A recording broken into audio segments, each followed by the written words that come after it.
যেই ঘটনাটি রয়েছে এই ঘটনাটি আপনাদের ভয়ের এক অনন্য অনুভূতি জাগাবে। আর এই ঘটনাটি আমাদেরকে যিনি পাঠিয়েছেন তার নাম তো আপনাদের সকলের কাছেই পরিচিত, জুবাইর ইসলাম, যার বাড়ি চট্টগ্রামের আগ্রাবাদে। ওনার অনেকগুলো ঘটনা ইতিমধ্যে আমরা প্রচার তো করেছি, মাঝখানে বেশ কিছুদিন ওনার কাছ থেকে ঘটনা পাচ্ছিলাম না, তো আলহামদুলিল্লাহ ওনার কাছ থেকে ঘটনা পেয়ে গেছি। আশা করছি রেগুলার ওনার কাছ থেকে আগের মতোই আমরা ঘটনা পেতে থাকবো ইনশাল্লাহ। দেশ ও দেশের বাইরে যেখান থেকে আজকের ফ্রাইডে স্পেশাল এপিসোডের সাথে যুক্ত হয়েছেন বা পরবর্তীতে হবেন, সকলকে জানাচ্ছি শুভেচ্ছা ও ভালোবাসা। আশা করি সবাই ভালো আছেন, সুস্থ আছেন। প্রিয় লিসেনার্স, আজকের এই এপিসোডের ঘটনাটি কেমন লেগেছে তা জানিয়ে এই ভিডিওর কমেন্ট সেকশনে কমেন্ট করতে ভুলবেন না। এছাড়া কে কোথা থেকে আমাদের সাথে যুক্ত হয়েছেন সেটাও কিন্তু ভিডিওর কমেন্ট সেকশনে জানাতে পারেন। ঘটনা আপনারাও পাঠাতে পারেন লিখে বা রেকর্ড করে, আপনাদের জানাবো আপনাদের সাথে ঘটে যাওয়া সত্য ভয়ের ঘটনাগুলো। লিখে বা রেকর্ড করে ইমেল করে ফেলুন afnanthehorworldbd@gmail.com এই ইমেল অ্যাড্রেসে। ইমেল অ্যাড্রেসের স্পেলিংটা বলে দিচ্ছি, AFNANTHEHORRWORLDBD afnanthehorworldbd@gmail.com। এই ভিডিও লাইক বাটন প্রেস করতে ভুলবেন না, আর ভিডিওর লিঙ্কটাও বেশি বেশি করে শেয়ার করে দেবার অনুরোধ করছি। কথা বাড়াবো না, চলুন ঘটনায় চলে যাব। জুবাইর ইসলাম ভাই এই ঘটনাটি কোথা থেকে সংগ্রহ করেছেন সেটিও জানিয়েছেন। ফরিদপুরের নগরকান্দা উপজেলার একটি গ্রামের ঘটনা এটি। বাংলাদেশের বর্তমান ফরিদপুর জেলার নগরকান্দা উপজেলার ডাঙ্গি ইউনিয়নের এক শান্ত গ্রাম। গ্রামে ঢুকেই অল্প কিছুটা হেঁটে গেলে চোখে পড়ত প্রশস্ত খালের পাড় ঘেঁষে একটা সরু কাঁচা রাস্তা, যেটা গ্রামের ও খালের মাঝখান দিয়ে এঁকে বেঁকে চলে যায় তৎকালীন আশেপাশের ৬-৭ গ্রামের একমাত্র প্রাইমারি স্কুলের বিশাল মাঠের দিকে, যেখানে সপ্তাহে মোট 2 দিন বেশ বড়সড় হাট বসত, সোম ও শুক্রবার। বড় বলতে আশেপাশের 10-12 গ্রামের সকলে এই হাটের উপর নির্ভরশীল ছিল। এই হাট থেকেই সকলে তাদের নিত্য প্রয়োজনীয় জিনিসপত্র বেচাকেনা করত। এক কথায় সপ্তাহের ওই 2 হাটবারে এলাকাটি গ্রামীণ মানুষের পদচারণায় বেশ মুখরিত হয়ে থাকত। হাটের এত তথ্য দেওয়ার কারণ আজকের ঘটনাটি এই হাটের লোক সমাগম থেকেই ছড়িয়ে পড়েছিল।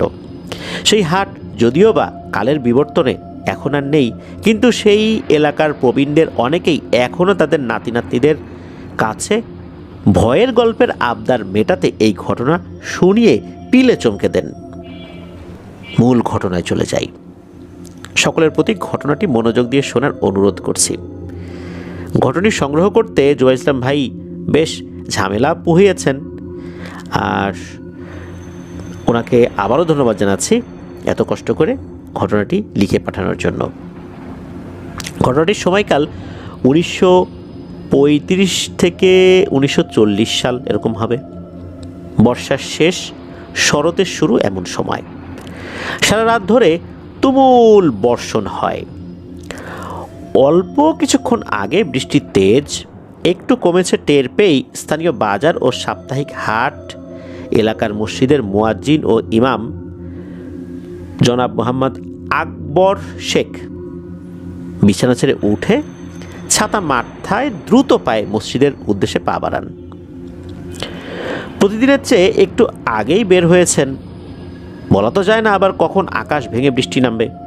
এক হাতে হারিকেন, অন্য হাতে ছাতা ধরে আলী সাহেব এটা সেটা চিন্তা করতে করতে কর্দমাক্ত মাটির উপর দিয়ে ধীরে সুস্থে সমগ্র ইউনিয়নের একমাত্র প্রাইমারি স্কুলের পথে হাঁটতে থাকেন। স্কুল ঘরের সামনেই বিশাল মাঠ, যার উত্তর দিকে ছিল মসজিদটি এবং দক্ষিণ দিকে প্রাচীনত্বের ছাপ বুকে নিয়ে দাঁড়িয়েছিল নাম না জানা অচেনা এক দেবীর মন্দির। সঠিক করে কেউই আসলে সেই মন্দিরের বয়স বলতে পারে না।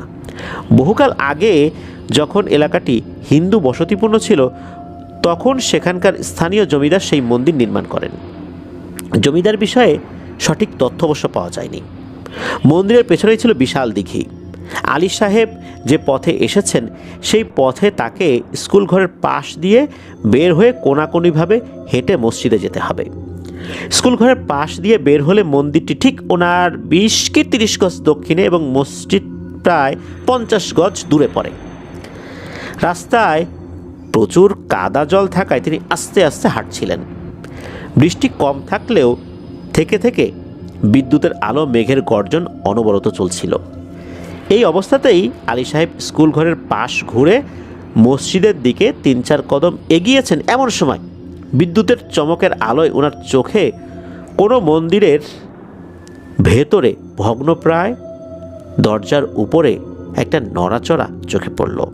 সেই মন্দিরটা তো উনি চেনেনি, অজানা কোনো মন্দির নয়। তবে অজানাটা হচ্ছে এটা আসলে ঠিক কোন দেবতার উপাসনা করতেন হিন্দু সম্প্রদায়ের লোকেরা, সেটা। এজন্যই মন্দিরের বেশ কিছু বিষয় অজানা।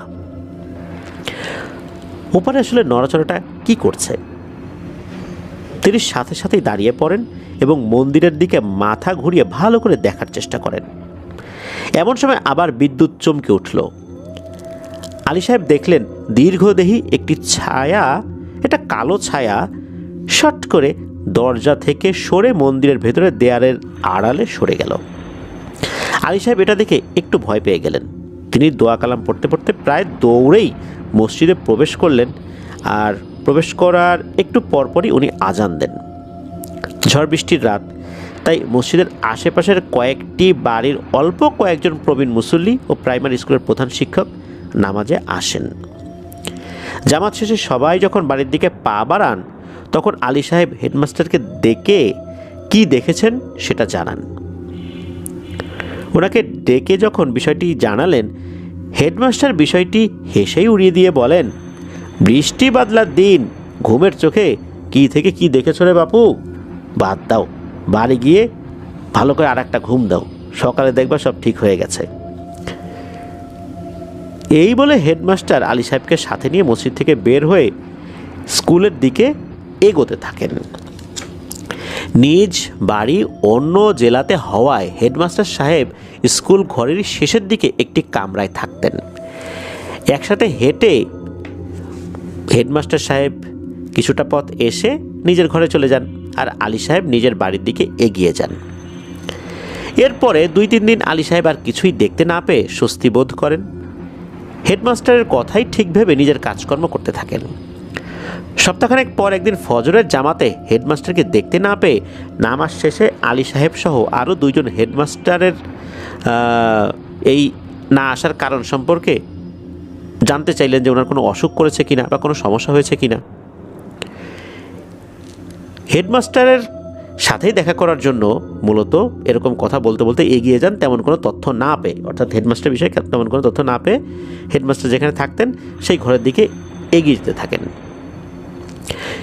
সামনের দিকে এগিয়ে কয়েকজন মিলে দেখেন ঘরের দরজা হাট করে খোলা রয়েছে। ভেতরে উকি দিয়ে দেখা গেল হেডমাস্টার সাহেব ভেতরে নেই। আলী সাহেবের সাথে তার কয়েকজন মুসল্লি তো রয়েছে। তারা চিন্তা করলেন যে উনি কোথায় গেলেন, কোনো কাজে গেছেন ভেবে আরও কিছুক্ষণ অপেক্ষা করেও যখন কোনো লাভ হলো না, তখন ভোরের আলো ফুটতেই 3 জনে গ্রামের আরও কয়েকজনকে সাথে নিয়ে হেডমাস্টারকে খুঁজতে শুরু করেন।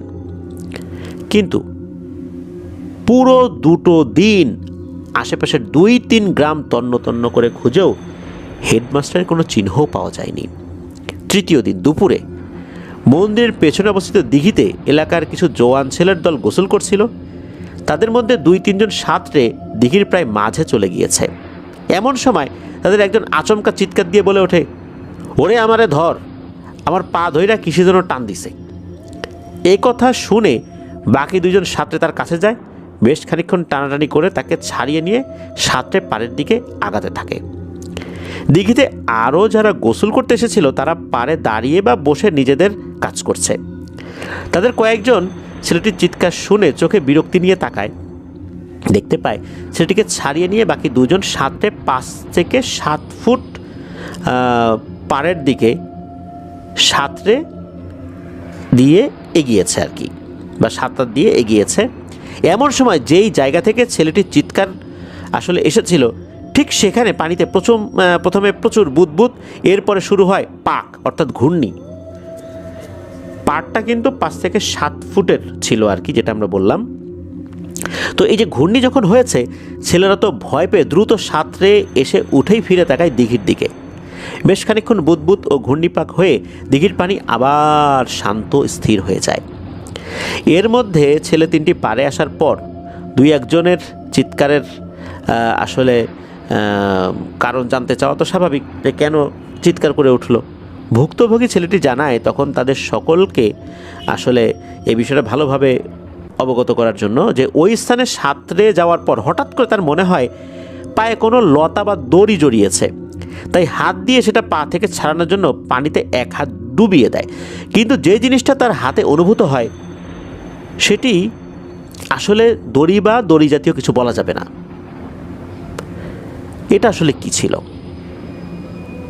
তো আসলে এই কথা বলতে বলতে দিঘির নিচ থেকে হঠাৎ করে ভুস করে কি যেন একটা ভেসে আসার বা ভেসে ওঠার শব্দ সবাই শুনতে পায়।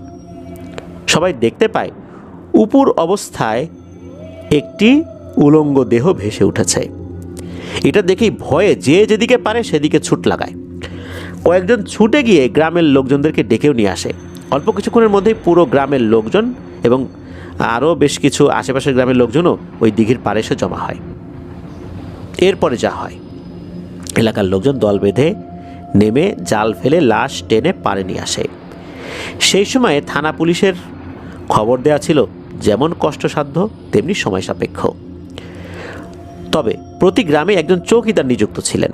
তার উপস্থিতিতে গ্রামের মোড়ল লাশটিকে উপর অবস্থা থেকে চিৎ করেন এবং সাথে সাথে লাশের পাড়ে ভিড় করে থাকা লোকজন সবাই ভয়ে ছিটকে পিছিয়ে আসেন। সকলে দেখেন যে লাশের ঠিক চোখের নিচ থেকে বুক পর্যন্ত শরীরের চামড়া নেই। দেখে মনে হচ্ছিল যেন কেউ প্রচণ্ড ক্ষোভে চামড়া টেনে ছিঁড়ে ফেলেছে। অনেক সময় কাগজে স্কচ টেপ লাগিয়ে টেনেছিলে যেমনটা হয়, মনে হচ্ছে ঠিক তেমন। লাশের কয়েকটা দাঁত মুখের ভেতরে ভাঙা পাওয়া গিয়েছে। হাতের আঙ্গুলগুলো সব ভেঙে বিপরীত দিকে ঘোরানো। উপস্থিত সকলে লাশের দিকে একবার তাকিয়ে দ্বিতীয়বার তাকানোর মতো সাহসই করেনি। গ্রামের মোড়ল সহ প্রবীণ সকলে বুঝতে পেরেছেন যে এ কোনো সাধারণ হত্যাকাণ্ড না, আর আদতে এমন হত্যা করা কোনো মানুষের পক্ষে সম্ভবও নয়। তবে হাতের আঙ্গুল দেখে সকালে শনাক্ত করতে সক্ষম হন যে লাশটি হেডমাস্টার সাহেবের, কারণ তার বাম হাতে 6টি আঙ্গুল ছিল। এরপরে খুব দ্রুত দাফন কাফনের শেষ করে সবাই মোটামুটি একটা আলোচনায় বসেন যে ঘটনাটা কি হলো। তবে কেউ এই বিষয়ের কোনো সন্ধান প্রথম দিকে বুঝতে পারেননি। লাশটা কবর দেওয়া হয় স্থানীয় এক গোরস্থানে। হেডমাস্টার সাহেবের বাড়িতে চিঠি মারফত খবর পাঠানো হয়। 2 দিন পরে হাটবার ছিল। মোড়ল গ্রামের সব ঘরের লোকজনদেরকে ডেকে আবারও একটা বিষয় সতর্ক করে দেন যে তোমরা এই বিষয় নিয়ে বেশি একটা আলোচনা করো না। আমরা আলোচনা করে কোনো একটা সমাধান পাই নাই, তোমরা এটা নিয়ে বেশ কানাঘুষা করার দরকার নাই, তাতে ঝামেলা হতে পারে। দূর দূরান্ত থেকে এই হাটে অনেক ক্রেতা বিক্রেতা আসেন। তাদের খাজনা আদায়ের মাধ্যমে এই এলাকার বেশ কিছু কাজ সম্পন্ন করা হয়। এখন যদি এই ভয়ানক ঘটনা লোক মুখে চতুর্দিকে ছড়িয়ে পড়ে, তাহলে কিন্তু মানুষ ভীত হয়ে এই এলাকায় আসাটা কমিয়ে দেবে। তাতে কিন্তু আমাদেরই ক্ষতি, ক্রেতা বিক্রেতা উভয়েরই ক্ষতি হবে। সবাই মোড়লের কথায় সম্মতি দিয়ে যে যার বাড়িতে চলে যায়। সেই দিন বিকেলবেলা মোড়ল সহ আরও বেশ কয়েকজন মুরব্বী পাশের গ্রামের একটি বেশ বড় মাদ্রাসা ছিল সেখানে যান। মাদ্রাসার মোহতামিম অর্থাৎ প্রধান শিক্ষক বা হেড মাওলানা তার সাথে দেখা করে সব কিছু খুলে বলেন তারা। মোহতামিম সাহেব সব কথা শুনে বলেন, ভাই আপনারা তো অনেক আশা নিয়ে আসছেন আমার কাছে, বুঝতে পারছি, কিন্তু আমি তো এসব কাজ করি না। তবে আমার একজন শিক্ষক যিনি এইসব জিনিস নিয়ে টুকটাক কাজ করেন, আমি বলে দিচ্ছি উনি কাজটা যেন করেন সেই ব্যবস্থা করছি আমি আমার জায়গা থেকে। এরপর মোহতামিম সাহেব মাসুম হুজুর নামে একজন শিক্ষককে ডেকে সব কিছু খুলে বলেন এবং এনাদেরকে এই মাসুম হুজুরের সাথে পাঠান। মাসুম হুজুরকে বলে দেন যে আমি তোমাকে পাঠালাম, তুমি গিয়ে ভালো করে বলে দিবা, তুমি আমার প্রতিনিধি, তুমি সেই হুজুরের কাছে গিয়ে এই বিষয়টা বলবা আর এনাদেরকে সাথে নিয়ে যাও। সেদিন রাতে মাসুম হুজুর ওই মোড়লের বাড়িতে খাওয়া দাওয়া করে একটু বিশ্রাম নিয়ে আনুমানিক মধ্যরাতে মোড়লের কয়েকজন কাজের লোককে সাথে নিয়ে সেই মন্দির ও তার আশেপাশের এলাকা পরিদর্শন করতে বের হন। কিন্তু 1 ঘন্টা 2 ঘন্টা 3 ঘন্টা পার হয়ে যাওয়ার পরও যখন মাসুম হুজুর ফিরে আসে না, তখন মোড়ল ভাবনায় পড়ে যান। ফজরের নামাজ শেষে সে কয়েকজন মুসল্লির সাথে নিয়ে মন্দিরের দিকে রওনা হয়ে যান। তবে এবারের বেশি খুঁজতে হয় না তাদের। মন্দির একটু কাছাকাছি আসতেই সকলে দেখতে পায় মন্দিরের ভেতর থেকে খুব আবছা হলদেটে একটা আলো বাইরে পড়ছে। সবাই সেদিকে এগিয়ে মন্দিরের নড়বড়ে কিন্তু ভারী দরজা খুলে ভেতরে ঢুকে পড়েন। অনেকের কাছেই পিচ ঢালা যে রাস্তা বা এই এরকম যেরকম মনে হয় না, এটা খালি পায়ে হাঁটলে মনে হচ্ছে ভেতরের যে ফ্লোরটা ওর উপরে হাঁটলে এমন একটা অনুভূতি হচ্ছে। অনেকের কাছে আবার লণ্ঠন বা হারিকেন ছিল। সেই আলোর যেই রশ্মি এটি যখন ওই মন্দিরের বেদির উপর পড়ে, বেদির উপর পড়তেই ভয়ে আতঙ্কে সবাই মন্দির থেকে হুড়মুড় করে বেরিয়ে আসেন। সকলে দেখেন মাসুম হুজুরের নগ্ন ও রক্তাক্ত দেহটি বেদির খালি স্থানে বসানো অবস্থায় রয়েছে।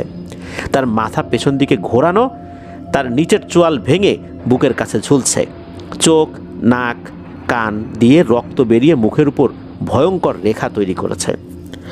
আর তার এই ভয়ানক মৃত শরীরটি বসিয়ে রাখা হয়েছে একটা নির্দিষ্ট ভঙ্গিতে।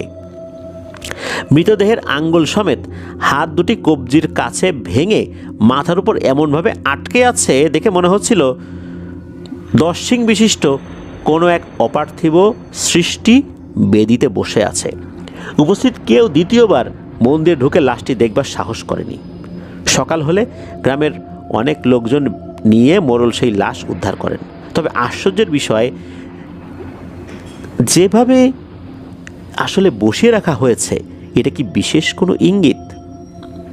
আর একটা বিষয়, যে কাজের লোককে সাথে নিয়ে মাসুম হুজুর রাতে বের হয়েছিলেন তাকে কোথাও খুঁজে পাওয়া যায় না। এই ঘটনার পর আর বিষয়টি চেপে রাখা সম্ভব হয়নি। আস্তে আস্তে করে একান ওকান করে ছড়িয়ে পড়ে ঘটনা। মাসুম হুজুর আসলে বিষয়টি দেখতে এসেছিলেন আর একটু ভালো করে বোঝার জন্য। এখানে এসেই তার সাথে এই ঘটনা ঘটল। এদিকে মাসুম হুজুরের এরকম ভয়ানক মৃত্যুতে মাদ্রাসার মুহতামিম সাহেব যেমন দুঃখিত হন, ঠিক তেমনি ক্রোধান্বিত হয়ে যান। যত খারাপ জিনিসই হোক না কেন, একজন মুসলিমকে এভাবে নগ্ন করে অত্যাচার করে খুন করা তিনি কোনোভাবে মেনে নিতে পারেননি। তাই মাসুম হুজুরের দাফন কাফনের কাজ সেরে ব্যাগপত্র গুছিয়ে শুধু মাদ্রাসার নায়েবে আমিরকে তার গন্তব্য জানিয়ে ও তার অনুপস্থিতিতে দায়িত্ব বুঝিয়ে দিয়ে মুহতামিম সাহেব কোথাও চলে যান। এই মৃত্যুর মিছিল যদি 2টি মৃত্যুর ভেতর দিয়ে শেষ হতো তাহলে একটা কথা ছিল, কিন্তু দেখা গেল কিছুদিন পর পর গ্রামের একজন একজন করে রহস্যময়ভাবে মৃত্যুবরণ করছে। এমনকি বাইরে থেকে ব্যবসার উদ্দেশ্যে বা ক্রেতা যারা হাটে আসতেন তারাও এই বিভীষিকাময় অবস্থার সম্মুখীন হন। এক হাটবার একজন মাছ ব্যবসায়ী, যিনি বেশ দূরের এক গ্রাম থেকে এই বাজারে মাছ বিক্রি করতে রেগুলারই আসতেন। তখন তো এত বেশি বরফ কল ছিল না যে বরফ দিয়ে মাছ বেশিক্ষণ রেখে দেওয়া যাবে, এরকম অবস্থা তো ছিল না। তাই মাছ ব্যবসায়ীরা তাদের মাছ নিয়ে একটু সকাল সকালে চলে আসতেন। তো তেমনি একজন মাছ ব্যবসায়ী দ্রুত ক্রেতা ধরার উদ্দেশ্যে এবং তাজা মাছ বিক্রি করার আশায় একটু সকাল সকাল চলে আসেন। সকাল সকাল বলতে জোহরের ওয়াক্তের বেশ কিছুক্ষণ আগে। তখনও অন্য ব্যবসায়ীরা সবাই হাটে এসে পৌঁছায়নি। অল্প কয়েকজন বিক্রেতা এসে তাদের স্থান গোছগাছ করে নিচ্ছিলেন। তো সেই মাছ ব্যবসায়ী তার যে মাছগুলো হাটে আনতে আনতে মারা গিয়েছে সেগুলো আলাদা করে একটু ধুয়ে আনার জন্য মন্দিরের পেছনে সেই দিঘির দিকে গিয়েছেন। যাওয়ার সময় হাটে তার পরিচিত একজন যিনি বিক্রেতা ছিলেন তার অন্য মাছগুলোর দিকে খেয়াল রাখতে বলেছেন যে আমি তো এদিকে যাচ্ছি, মাছগুলো ওখান থেকে ধুয়ে নিয়ে আসি, আমার এই মাছগুলোর দিকে একটু খেয়াল রেখো। কিন্তু বেশ কিছুক্ষণ অতিবাহিত হওয়ার পরেও যখন সেই মাছ বিক্রেতা ফেরত আসে না, তখন যাকে খেয়াল রাখতে বলে গিয়েছিলেন আর কি তিনি তার দোকানে আসা একজন ক্রেতার নিকট পণ্য বিক্রি শেষে তাকে দাঁড় করে রেখেই দেখতে যান যে আসলে ঘটনাটা কি, ওই মাছ বিক্রেতার কি হলো, এত সময় লাগছে কেন। কিন্তু ঘাটে গিয়ে এদিক সেদিক আতিপাতি করে খুঁজেও ওই মাছ বিক্রেতার চিহ্নও দেখা গেল না। অন্য কোনো কাজে গেছে মনে করে ওই লোক তখন ফেরত আসে, কিন্তু হাট জমজমাট হয়ে যাওয়ার পরও যখন দেখা গেল সেই মাছ বিক্রেতার আসছে না, তখন কিন্তু তার মনের ভিতরে একটু বেশ ভয় লাগতে শুরু করে। কারণ এলাকায় যে সমস্ত ঘটনাগুলো ঘটছিল টুকটাক তারও কিন্তু কানে এসব বিষয় এসেছিল। তাই এক ফাঁকে তিনি গিয়ে বাজার রক্ষণাবেক্ষণকারী লোকদেরকে বিষয়টি অবহিত করেন। বাজারের লোকেরা তৎক্ষণাৎ সেই মাছ ব্যবসায়ীকে খুঁজতে বের হয়ে যান, কিন্তু অনেক খোঁজাখুঁজি করার পরেও তারা সেই ব্যবসায়ীকে খুঁজে বের করতে ব্যর্থ হন।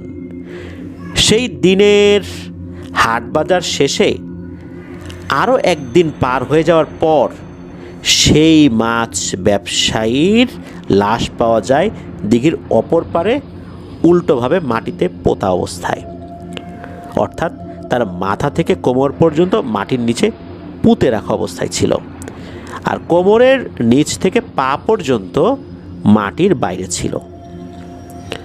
এরপরে আর বিষয়টি ধামাচাপা দিয়ে কোনোভাবেই রাখা সম্ভব হলো না।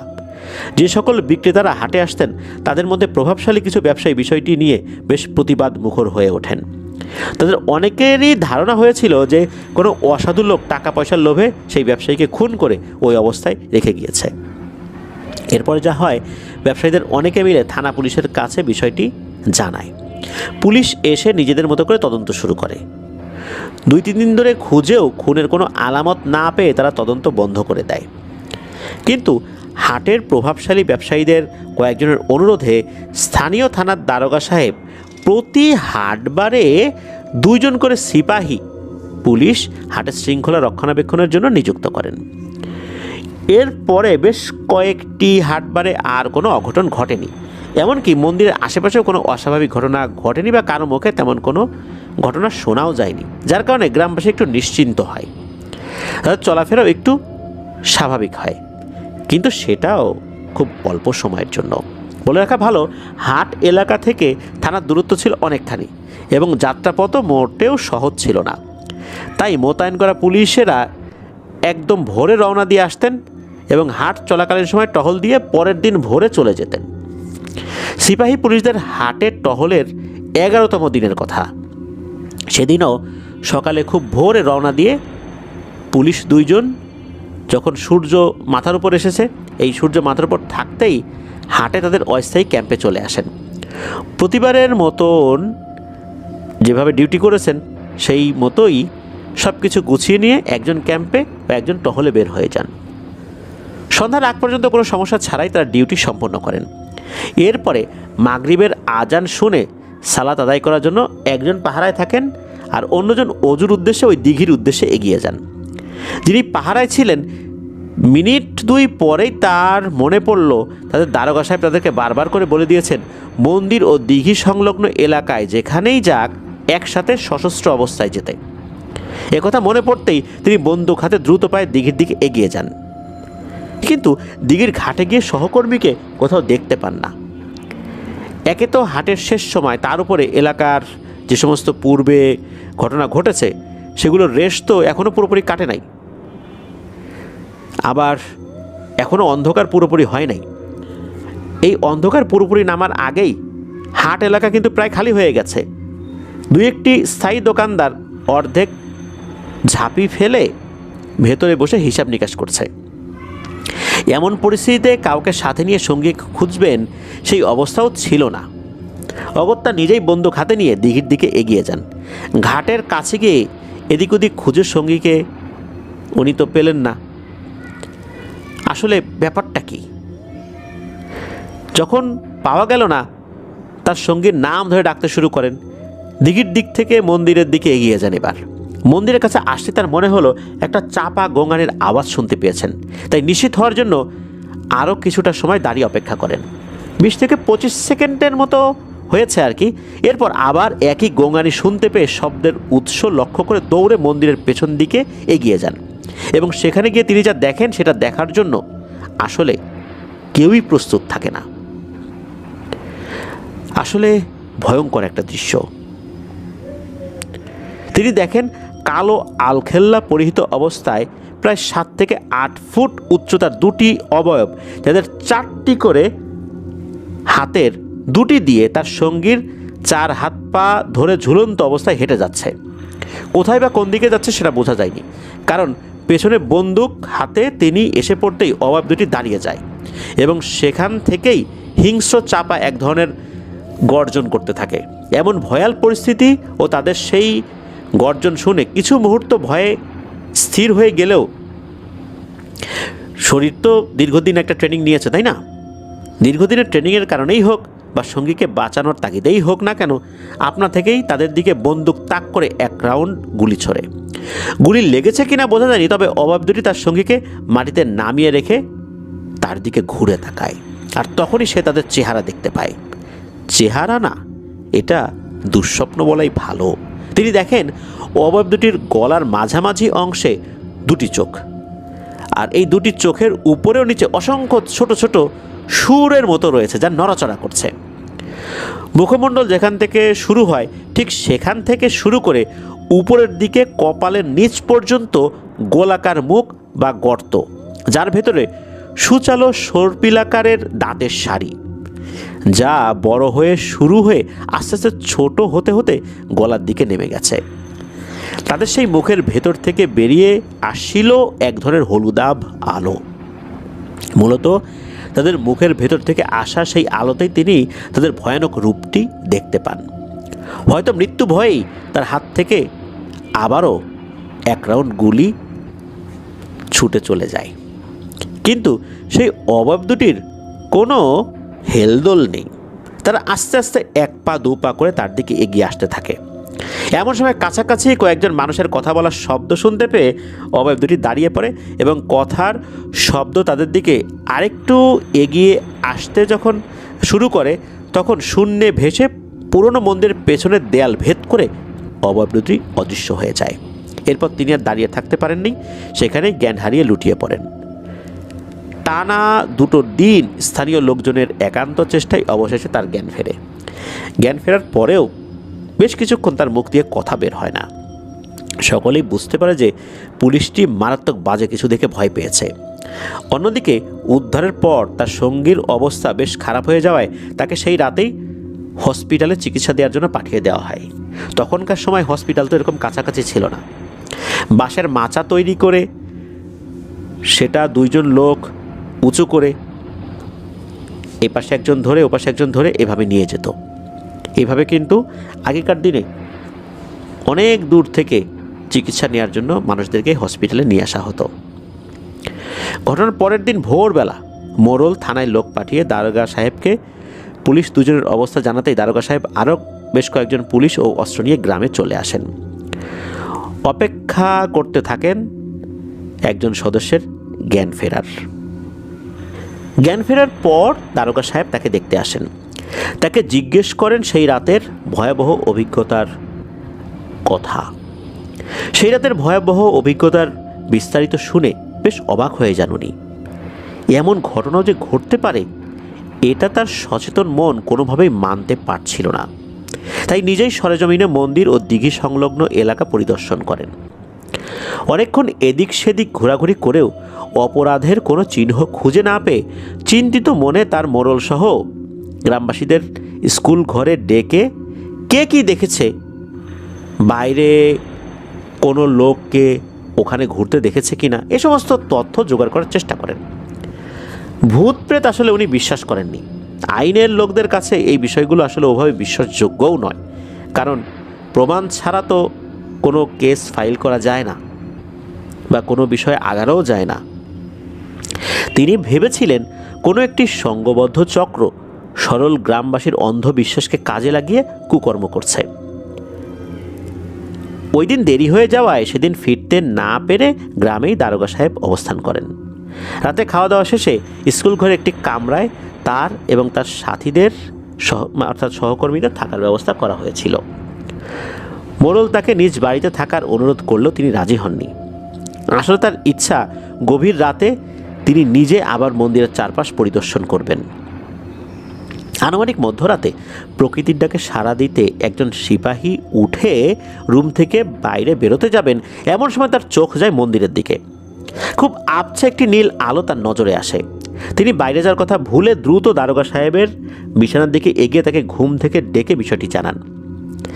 দারোগা সাহেব ঘুম ভেঙে উঠে সকলকে ডেকে তুলে অস্ত্র হাতে খুবই সন্তর্পণে এগিয়ে যান মন্দিরের দিকে। চাঁদের আলোয় আতঙ্কগ্রস্ত গ্রামের আতঙ্কের যে কারণ, সেই দিকে এগিয়ে যেতে যেতে দারোগা নিজেই একটু ভয় ভয় পাচ্ছিলেন। কিন্তু কৌতূহলের কাছে ভয় আজীবন কিন্তু হার মেনে নেয়। এক্ষেত্রে ব্যতিক্রম হয়নি। দারোগা ও তার দলের লোকজন মন্দিরের 10 থেকে 20 কদম দূরত্বে চারদিকে গিয়ে অবস্থান নিয়ে দাঁড়ায়। দারোগা দলের লোকদের ইশারা করে অপেক্ষা করতে বলে নিজে আস্তে আস্তে মূল দরজার দিকে এগিয়ে যান। চাতালের সিঁড়িতে পা রাখতে যাবেন এমন সময় মন্দিরের ভেতর থেকে অস্পষ্ট সুরে মন্ত্র পাঠের শব্দ শুনতে পান। দারোগা অল্প কিছুক্ষণ অপেক্ষা করে ইশারায় সকলকে এগিয়ে আসতে বলে নিজে সবার আগে মন্দিরের দরজা ধাক্কা দিয়ে ভেতরে ঢোকেন, আর সেটাই ছিল তার চরম ভুল। বাকিরা তখন চাতালের সিঁড়ির কাছে এসেছে মাত্র তারা দেখতে পায় মন্দিরের দরজা দিয়ে ঢুকে দারোগা শুধু "এখানে কে?" এই প্রশ্নটা করতে পেরেছেন। সাথে সাথে মন্দিরের সেই ভাঙা দরজা আপনা থেকেই সশব্দে বন্ধ হয়ে যায়। তারপরে শোনা যায় ভয়ঙ্কর এক গর্জন, যা সেই রাতে ঘুমিয়ে থাকা গ্রামবাসীকেও আতঙ্কিতভাবে ঘুম থেকে জাগিয়ে তোলে। সেই ভয়ানক গর্জনের শব্দ শুনে দারোগার যে দলবল ছিল তারা যে যেদিকে পারে সেদিকে দৌড়ে পালিয়ে যায়। দৌড়ানো অবস্থায় তারা দারোগার আর্তনাদ ও কয়েক রাউন্ড গুলির শব্দ শুনতে পেয়েছিল, কিন্তু কেউ আর পেছনে ফিরে তাকায়নি। নিজের জীবন বাঁচাতে তখন বেপরোয়া সবাই দিক বিদিক জ্ঞান শূন্য হয়ে দৌড়ে পালিয়ে যায়। পরদিন সকাল মোড়লের বাড়িতে স্থানীয় গ্রাম্য চিকিৎসকের চিকিৎসায় বেশ বেলা করে দারোগার জ্ঞান ফেরে। চারদিকে তাকিয়ে তিনি পায়ের কাছে মোড়লকে এবং মাথার কাছে জুব্বা পাগড়ি পরিহিত একজন 30-35 বছরের যুবককে দাঁড়িয়ে থাকতে দেখতে পান। রাতের ভয়ঙ্কর পরিস্থিতির কথা মনে করে হোক বা বেঁচে ফিরে আসার আনন্দেই হোক, দারোগা সেই তরুণ হুজুরের ডান হাত নিজের 2 হাতের মুঠোয় শক্ত করে ধরে কান্নায় ভেঙে পড়েন। তরুণ হুজুর কিন্তু তাকে শান্ত করার জন্য কোনো সান্ত্বনা বাক্য ব্যয় না করে বরং অপেক্ষা করেন। বেশ কয়েক মিনিট কান্নাকাটি করে দারোগা একটু শান্ত ও সুস্থির হলে হুজুর তাকে বিশ্রাম নিতে বলে চেয়ার ছেড়ে উঠে দাঁড়ান। তাকে দাঁড়াতে দেখে মোড়ল জিজ্ঞেস করেন, "হুজুর, কই হাঁটা দিলেন? কি হয়েছে?" দারোগা বাবুর সাথে কি হলো একটু শুনে তো যান। মোড়লের এই কথায় হুজুর একটু বিরক্ত হয়ে মোড়লকে বলেন, "কাকা, এই মানুষটার শরীর ভালো না, তাকে একটু বিশ্রাম নিতে দেন। শুধু রাতের ঘটনা মনে পড়ছে তাতেই তার যে কান্নাকাটি, তার তো অবস্থা খারাপ হয়ে গেছে। এখন যদি এই ধরনের কথা আবার জিজ্ঞেস করি তাতে তার মানসিক অবস্থার আরও অবনতি হবে, সেই সাথে শারীরিক অবস্থার অবনতি হতে পারে। আসলে যার সাথে এই ধরনের ঘটনা ঘটে সেই জানে যে এই ঘটনার ভয়াবহতা তার উপর কিভাবে যায়। ভালো হয় আমরা ওনাকে এখন একটু একা থাকতে দেই, উনি একটু বিশ্রাম পাবেন, একটু নিজেকে সামলে নিক, এরপর না হয় কথাবার্তা হবে। আপনিও চলে আসেন আমার সাথে।" এই বলে মোড়লকে প্রায় টেনে ঘর থেকে বাইরে বের করে নিয়ে আসেন। তারা বেরিয়ে যেতেই দারোগা হুজুরের কথাগুলো ভাবতে ভাবতে ঘুমের দেশে তলিয়ে যান। তার যখন ঘুম ভাঙে তখন সন্ধ্যার শেষ, রাতের শুরু এমন একটা সময় আর কি। চোখ মেলে মাথার পাশের একটি মোড়ার উপরে রাখা হারিকেনের স্বল্প আলো দেখে সেটা বাড়িয়ে নিয়ে রুম থেকে সামনের বারান্দায় এসে দেখেন উঠোনে হ্যাজাকবাতি জ্বালিয়ে মোড়ল এবং আরও কয়েকজন লোক হোগলা পাতার বোনা পাটির উপর বসে সকালে দেখা হুজুরকে নিয়ে কিছু বলছেন। ধীর পায়ে এগিয়ে সেদিকে যান দারোগা। তাকে দেখে উপস্থিত লোকজনদের মাঝে 2 জন উঠে গিয়ে দারোগাকে বসতে জায়গা করে দেন। দারোগা বসতেই সেই হুজুর জিজ্ঞেস করেন, "এখন কেমন লাগছে সাহেব?" দারোগা বলেন, "হ্যাঁ, আলহামদুলিল্লাহ, আগের থেকে ভালো। এখন আপনি বলেন যে আপনি কিভাবে ওই অবস্থা থেকে আমাকে বাঁচিয়েছেন?" এই প্রশ্ন শুনে হুজুর একটু হেসে দিয়ে বলেন যে, "স্যার, হায়াত মওত সব আল্লাহ তাআলার ইচ্ছা। আপনার হায়াত আল্লাহ তাআলা রেখেছেন, তাই আপনি এখানে বসে আছেন। হাত তুলে তাকে থামিয়ে দারোগা বলেন, হুজুর, এ সমস্ত কথা তো আমি জানি, আপনি আমার এই প্রশ্নের উত্তরটা অন্তত দেন। দারোগা সাহেবকে কিঞ্চিত উত্তেজিত হতে দেখে মোড়ল সাহেব বলেন, দারোগা সাহেব, শান্ত হন। আমরা সবাই কি হয়েছে সেটা জানার জন্যই এখানে বসে আছি। সবসময় তো আপনারাই আমাদেরকে জিজ্ঞেস করেন যে ঘটনা কি, কী হয়েছে, তখন আমরা বলি। এখন আপনার কাছ থেকে আমরা শুনতে চাই আসলে কি হয়েছিল। হুজুরকে জিজ্ঞেস করেছি অনেকবার, কিন্তু উনি বলেছেন আপনার সামনেই উনি সব কিছু বলবেন। একথা শুনে দারোগা সাহেব কিছুটা শান্ত হন। তখন তরুণ হুজুর জিজ্ঞেস করেন, সাহেব, আগে আপনি বলেন, আপনি মন্দিরে ঢুকে কি দেখেছেন? দারোগা সাহেব বলেন, হুজুর, সেই অভিজ্ঞতা আমি ভুলতে চাইলেও জীবনেও হয়তোবা ভোলা সম্ভব না। মন্দিরের দরজা দিয়ে ভেতরে ঢোকার সাথে সাথে আমি প্রশ্ন করি, কে এখানে? এই প্রশ্নের পরপরই আপনা থেকেই দরজা বন্ধ হয়ে গিয়েছিল। আমার এক হাতে টর্চ লাইট আর অন্য হাতে রিভলভার। দরজা বন্ধ হওয়ার সাথে সাথে টর্চ জেলে আমি দরজার দিকে আলো ফেলতেই দেখি হুবহু আমার মতো দেখতে। বলা ভালো, আমি নিজে সম্পূর্ণ বিবস্ত্র অবস্থায় দরজায় দাঁড়িয়ে আছি। আমার সারা শরীর লাল রক্তে ভেজা, তবে হাতের নখ ময়লা নোংরা পশুর মতো। আমার মতো দেখতে এমন একটা জীব আমার দিকে লাল জ্বলন্ত চোখে তাকিয়ে ভয়ঙ্কর গর্জন দিয়ে ওঠে। কয়েক সেকেন্ড আমি হতভম্ব হয়ে যাই। এরপরে আমার হাতে থাকা রিভলভার দিয়ে সেই জিনিসটার দিকে একটা গুলি ছুড়ে দেই। বিশ্বাস করবেন কিনা জানি না, আমার মতো দেখতে সেই জীব 2 লাফে দরজার কাছ থেকে সরে বেদির কাছে চলে যায়। তাকে অনুসরণ করে সেদিকে আলো ঘুরিয়ে ফেলতেই আমি দেখি সেই জীব বেদির উপরে রাখা এক ভয়ঙ্কর মূর্তির পেছনে আড়াল নিয়েছে। আমার টর্চের আলোয় সেই মূর্তি একবার দেখে আমার সমস্ত জ্ঞান লোপ পায়। এমন মূর্তি কোনো দেবদেবীর হতে পারে না। জানি না শয়তান দেখতে কেমন, কিন্তু সেই মূর্তি দেখলে মনে হয় শয়তানও চমকে যাবে। এতটুকু বলে দারোগা 2 হাতে নিজের মুখ আড়াল করেন। মনে হচ্ছেন উনি এতটা ভয় পেয়েছেন, কথা বলতে বলতেই উনি মুখ ঢেকে ফেললেন। হুজুর দারোগা সাহেবের ঘাড়ে হাত রেখে বলেন, সাহেব, আপনার বলতে যদি কষ্ট হয় তাহলে থাক। দারোগা উত্তর দেন, না না হুজুর, আমাকে বলতে দেন। আমি যা দেখেছি সেটা আপনাদের সবারই জানা উচিত। একটু দম নিয়ে দারোগা সাহেব আবার বলেন, আমি মূর্তির দিকে তাকিয়ে আছি।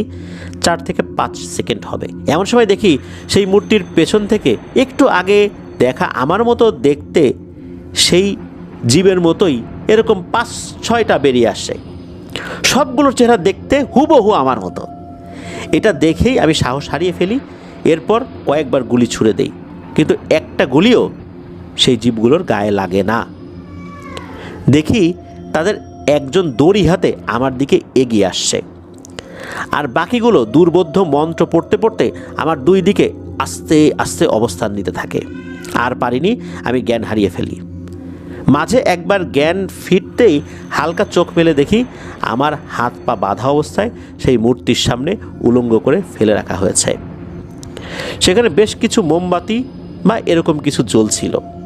একটু নড়াচড়া করছিলাম, সেই শব্দে মাথার পেছন থেকে চাপা গর্জন শুনতে পেয়ে ঘুরে দেখতে যাচ্ছিলাম যে আসলে জিনিসটা কি। এমন সময় কেউ বা কিছু একটা আমার পেটের উপর সজোরে লাথি বসিয়ে দেয়। তখন আবার আমি ব্যথায় জ্ঞান হারিয়ে ফেলি। এরপর কতক্ষণ কেটেছে জানি না। উচ্চস্বরে পবিত্র কোরআনের তেলাওয়াতের আয়াতের শব্দ হচ্ছিল, যে আয়াতগুলো তেলাওয়াত করছে। এই আয়াত তেলাওয়াতের শব্দ শুনে আমার জ্ঞান ফিরেছিল একটু। তখন অল্প চোখে আমি দেখতে পাচ্ছিলাম, অর্থাৎ আমি অল্প একটু চোখ মেলে দেখি জুব্বা পাগড়ি পরিহিত কেউ একজন আমার 2 হাত ধরে মাটিতে ঘষতে ঘষতে মূর্তির কাছ থেকে সরিয়ে নিচ্ছে, আর একই সাথে তেলাওয়াত করছে। এরপর আর কিছুই মনে নেই। এতগুলো কথা বলে দারোগা থামেন। উপস্থিত সকলে ভয়ার্ত দৃষ্টিতে তার দিকে তাকিয়ে থাকেন। কারো মুখে কোনো কথা নেই। সকলেই দারোগার এমন ভয়ঙ্কর অবস্থার কথা শুনে ভয়ে কিছু বলার ভাষা হারিয়ে ফেলে। একটু পরে দারোগা হুজুরের দিকে তাকিয়ে বলেন, এখন আপনি বলেন হুজুর, আপনি কি আমাকে টেনে সরিয়ে এনেছেন? প্রশ্ন শুনে হুজুর মুখ তুলে সবার দিকে একবার দেখে নিয়ে বলতে শুরু করেন, জি, আমি আপনাকে মন্দির থেকে বের করে এনেছিলাম। তারপর একটু মুচকি হেসে বলেন, আপনার শরীর স্বাস্থ্য মাশাল্লাহ ভালো হয়, কাজটা করতে আমার বেশ খাটুনি হয়েছিল। হুজুরের এই রসিকতায় সকলে একটু ভারী পরিবেশেও হেসে ফেলে। দারোগার মেজাজও একটু হালকা হয়ে আসে তখন। হুজুর আবার বলতে শুরু করেন, আমি একটু পেছন থেকে বলি আপনাদেরকে, তাহলে বুঝতে সুবিধা হবে। যতটুকু জানি আপনাদের এলাকায় এই সমস্যা বেশ অনেকদিন আগে থেকে শুরু হয়েছিল। আপনার মাদ্রাসার মুহতামিম সাহেবকে জানানোর পর ওনার পাঠানো একজন রাকি নিহত হয়েছিলেন। এই ঘটনায় মুহতামিম হুজুর বেশ কষ্ট পান এবং একই সাথে একজন মুসলিমের উপর এরকম অমানসিক নির্যাতন করে রাগান্বিত হয়ে আমাদের ওস্তাদের সাহায্য প্রার্থনা করেন বেশ কিছুদিন আগে। আর এই জন্য আমাদের মাদ্রাসায় এসে উনি উপস্থিত হয়েছিলেন। আপনাদের গ্রামের সকল ঘটনা আমাদের শ্রদ্ধেয় ওস্তাদজি হাফেজ মাওলানা মঈনুদ্দিন আনসারীকে খুলে বলেন। কিন্তু আমাদের ওস্তাদজি কখনো হুট করে কোনো কাজ করেন না, তাই এই বিষয়ে কিছু খোঁজখবর নেওয়ার জন্য ওনার 5 জন শিষ্য জিনকে এই এলাকায় পাঠান। কিন্তু কয়েকদিন কেটে গেলেও তাদের কাছ থেকে কোনো খবর পান না ওস্তাদজি। তখন তিনি তার খুব প্রিয় বন্ধু, যিনি বিভিন্ন সময় বিভিন্ন কাজে মূল্যবান পরামর্শদাতা হিসাবে, একজন শক্তিশালী এবং প্রভাবশালী জিন হিসাবে এবং সৎ কাজে সাহায্যকারী একজন ক্ষমতাবান সুলতানকে এই বিষয়টি অবহিত করেন এবং তার পরামর্শ চান। তাদের মাঝে যে কথোপকথনগুলো হয়েছিল, এই কথোপকথনগুলো কিন্তু আমি জানি না, তবে বোধ করি খোঁজখবর নিয়ে ওস্তাদজি তার বন্ধু অবশ্যই কিছু জানিয়েছেন, অর্থাৎ ওস্তাদজিকে তার বন্ধু অবশ্যই কিছু জানিয়েছেন, যার কারণে গত পরশুদিন সন্ধ্যা আমাকে ডেকে ওনার কক্ষে নিয়ে বলেন যে, মোজাম্মেল, তুমি আমার এই বন্ধুর সাথে ওনাদের গ্রামের উদ্দেশ্যে আজকালের মধ্যে রওনা হয়ে যাও। যত দ্রুত সম্ভব গ্রামে পৌঁছে উনি যে মন্দির দেখাবেন, সেই মন্দির, তার আশেপাশের দিঘি সংলগ্ন সমগ্র এলাকা, যেই জায়গাগুলোতে, অর্থাৎ এই বছর যেই জায়গাগুলোতে এখনও ফল পাড়া হয়নি, এমন কোনো বড়ই গাছের ডাল হলে ভালো, অথবা অন্য কোনো বা যে কোনো গাছের ফল পারেনি এই বছরে, এখনও কেউ ফল পারেনি এমন কোনো গাছের ডাল কেটে 2 গজ পর পর একটি করে ডাল পুঁতে জায়গাটা বন্ধ করে দাও। আমি কয়েকদিন পর ইনশাল্লাহ আসবো। খবরদার নিজে সাহস দেখিয়ে ভুল কিছু করতে যেও না। এই গ্রামের যে সমস্যা, এটা 8-10টা জিন তাড়ানোর মতো সাধারণ কোনো সমস্যা না। তুমি একা এই বিষয়ে কিছুই করতে পারবে না। সাবধানে থেকে যা বলেছি শুধু সেটুকু ফজরের নামাজের পর করে ফেলবে, বাকিটা আমি আসলে দেখা যাবে ইনশাল্লাহ। এরপর আমি মুহতামিম সাহেবের সাথে আপনাদের গ্রামের উদ্দেশ্যে রওনা হই। গতকাল সকালে নৌকা না পাওয়ায় আমাদের ঘুরে অন্য ঘাট দিয়ে আসতে হয়, যার কারণে গ্রামে পৌঁছাতে দেরি হয়ে যায়। গ্রামে ঢুকে মাদ্রাসার পথ ধরতে বড় রাস্তায় উঠেছি মাত্র, ঠিক তখন পরপর কয়েকবার বন্দুকের গুলির হালকা শব্দ শুনতে পাই। সেই শব্দ শুনে মুহতামিম সাহেব বলেন, মন্দিরের দিক থেকে শব্দটা এসেছে। আমি শুনেই মুহতামিম সাহেবের কাছ থেকে পথের হদিস জেনে নিয়ে দৌড়ে দৌড়ে বাজারের মাঠের কাছে আসতেই মন্দিরের যেই জায়গাটা, এই জায়গাটা সন্ধান পেয়ে যাই, দেখেও ফেলি। তারপর এদিকে এগিয়ে যাই। কাছে পৌঁছাতেই ভাঙা দরজার ফাঁকা দিয়ে হালকা হলুদ রঙের আলো দেখতে পাই। আরেকটু কাছে আসতেই শুনি ভেতর থেকে কয়েকজন সম্মিলিত মন্ত্র উচ্চারণের শব্দ। ওস্তাদজির বারণ থাকা সত্ত্বেও দরজা ধাক্কা দিয়ে খুলে ভেতরে তাকিয়ে দেখি 5 থেকে 6টি বেশ লম্বা লম্বা মানুষের মতো অবয়ব, যারা বিবস্ত্র অবস্থায় ছিল, বেদির উপরে রাখা ভয়ঙ্কর এক মূর্তির সামনে বসে ঢুলছে আর মন্ত্রপাঠ করছে। আমার দিকে পেছনে ফিরে বসায় তখনও অবয়বগুলির চেহারা আমি দেখতে পাইনি। আরও একটু লক্ষ্য করতেই দেখি মূর্তির সামনে হাত পা বাঁধা অবস্থায় একজন ব্যক্তি পড়ে আছেন। আমি যে দরজা ধাক্কা দিয়ে খুলে ফেলেছি, মনে হলো না যে তাতে সেই অবয়বগুলোর কিছু আসে যায়। আমার বুঝতে বাকি থাকলো না এরাই এই একজন রাকি ভাইয়ের মৃত্যুর কারণ। আমি সাথে সাথে আল্লাহ তাআলার নিকট সাহায্য প্রার্থনা করে উচ্চস্বরে পবিত্র কোরআনের খুব শক্তিশালী কিছু আয়াত, যেগুলো শয়তানগুলো মারাত্মক ভয় পাবে, এই ধরনের আয়াতগুলো তেলাওয়াত করতে শুরু করি। তেলাওয়াত শুরু 2 থেকে 3 সেকেন্ড পরে সেই অবয়বগুলো উঠে দাঁড়িয়ে আমার দিকে না ফিরে দৌড়ে সেই মূর্তির পেছনে উধাও হয়ে যায়। তখন আমি সাহস করে তেলাওয়াত করতে করতেই এগিয়ে গিয়ে দারোগা সাহেবের 2 হাত ধরে টেনে টেনে দরজার কাছে নিয়ে আসি। তাকে দরজা দিয়ে বের করার সাথে সাথে মূর্তির পেছন থেকে ভয়ানক এক গর্জন শুনতে পেয়ে তাকিয়ে দেখি সেই মূর্তির সামনের মোমবাতিগুলো আস্তে আস্তে নিভে যাচ্ছে আর মূর্তিটি একটু একটু করে অন্ধকারের দিকে পিছিয়ে যাচ্ছে। এবং অল্প সময় পরে মোমবাতির আলো দপ করে নিভে যায় আর মূর্তিটি অদৃশ্য হয়ে যায়। তবে অদৃশ্য হওয়ার আগ মুহূর্তে আমি দেখেছি সেই মূর্তির চোখ দুটো লাল আগুনের মতো জ্বলছে।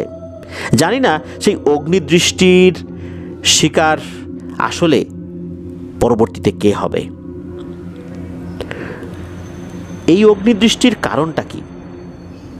তার একদম তৈরিকৃত শিকার হারানোর ভয়, নাকি আমার উপস্থিতি? আল্লাহ ভালো জানেন। এর পরের ঘটনা তো আপনারা জানেন।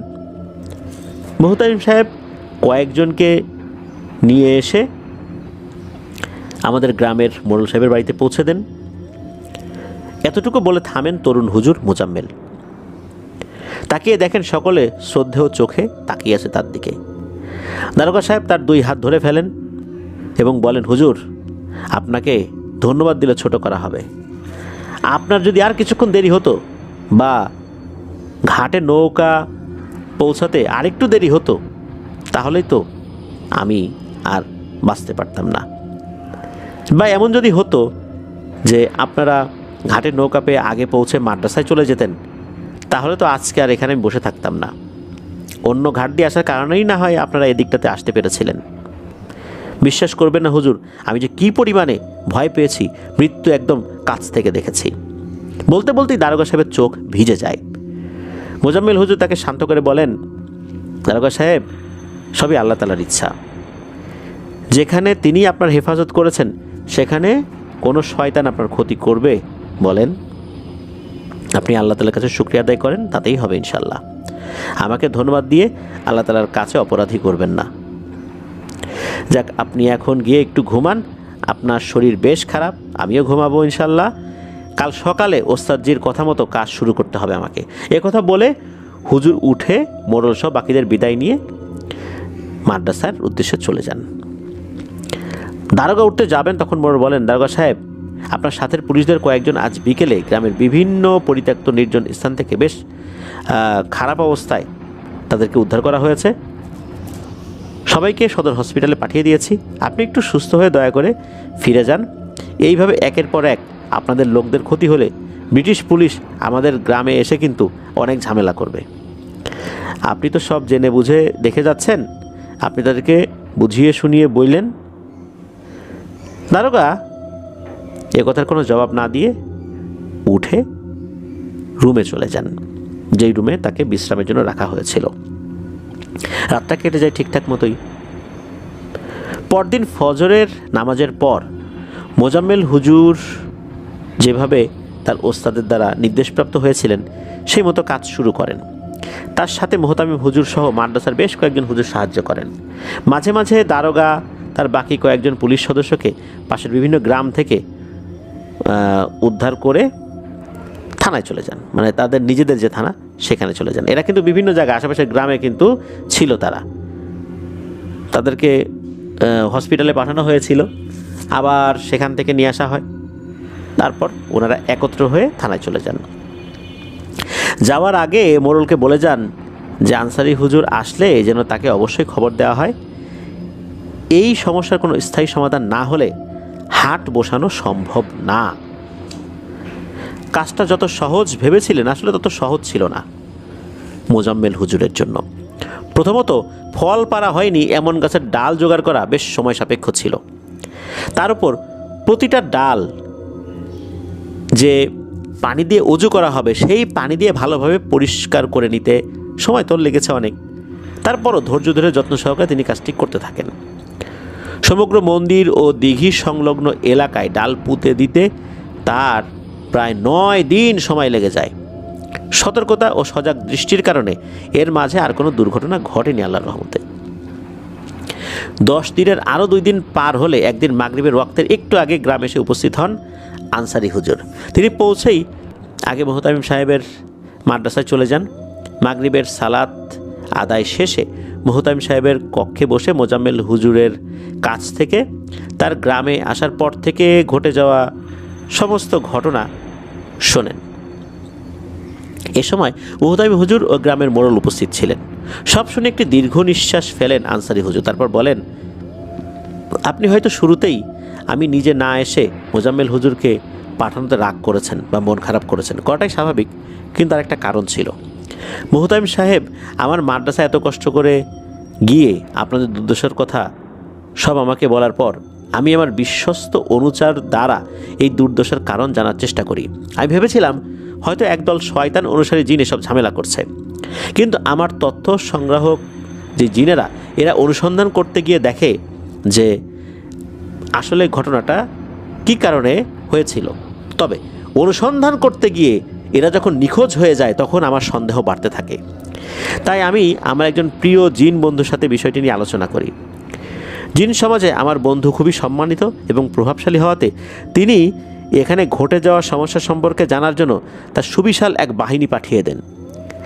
অনেক চেষ্টায় এবং গোপন পদ্ধতির মাধ্যমে আমার বন্ধুটি অল্প বিস্তর তথ্য সংগ্রহ করতে সমর্থ হন এবং আমাকে জানান। ওনার কথাতেই আমি বুঝতে পারি যে যতটা না সহজ ভেবেছিলাম এতটা সহজ নয় বিষয়টি। তাই অল্প কিছু সময়ের জন্য দুর্ঘটনা এড়াতে মোজাম্মেল হুজুরকে দিক নির্দেশনা দিয়ে আমি পাঠিয়ে দিই।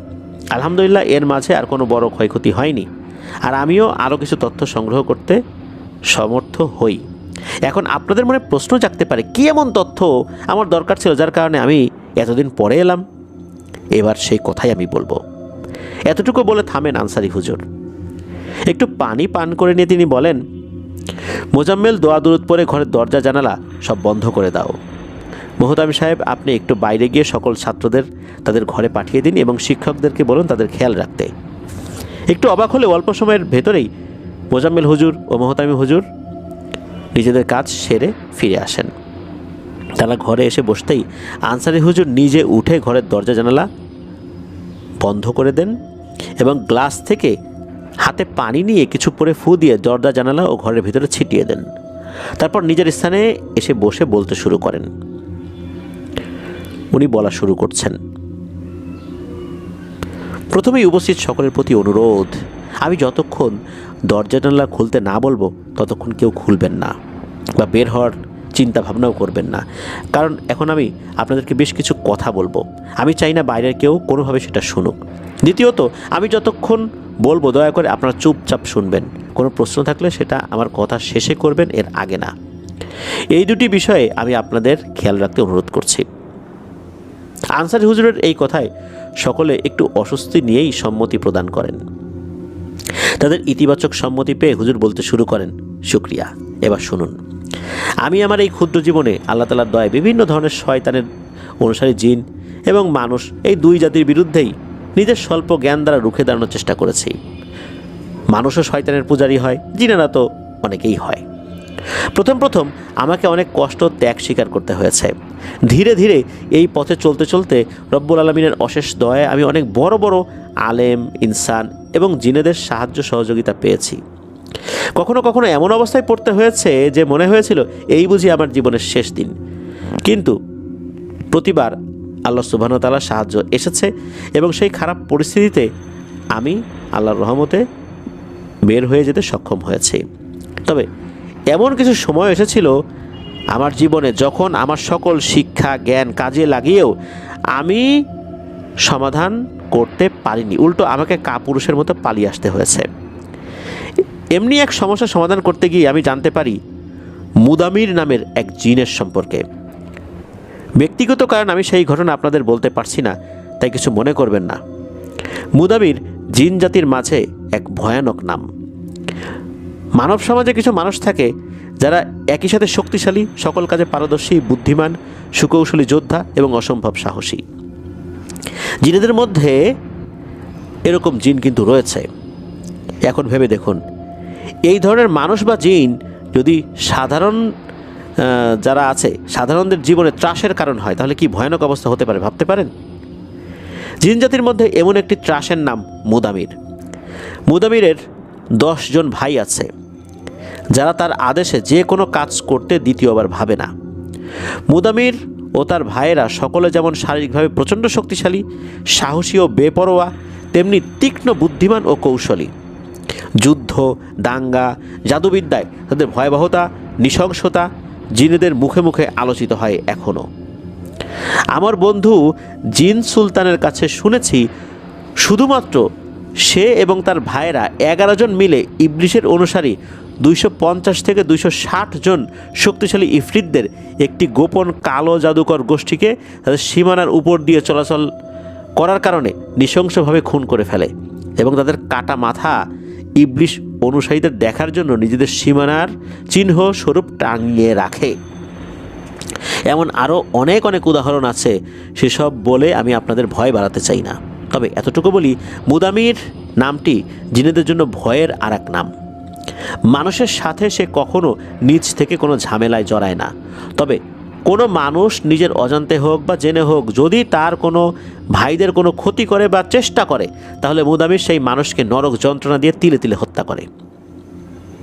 এতটুকু বলে একটু থামতে মুহতামির সাহেব প্রশ্ন করেন, হুজুর, আপনি এই মুদামিরের বিষয়ে এত তথ্য কেন দিচ্ছেন, যদি একটু বলেন?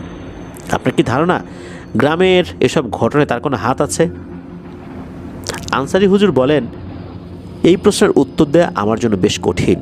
তবে আমার মনে হয় তার এই সব বিষয়ের সাথে সরাসরি কোনো সম্পর্ক নেই, কারণ সে যদি সরাসরি যুক্ত থাকতো তাহলে এতদিন গ্রামে শুধু মানুষদের কবরই দেখা যেত, মানুষ আর দেখা যেত না।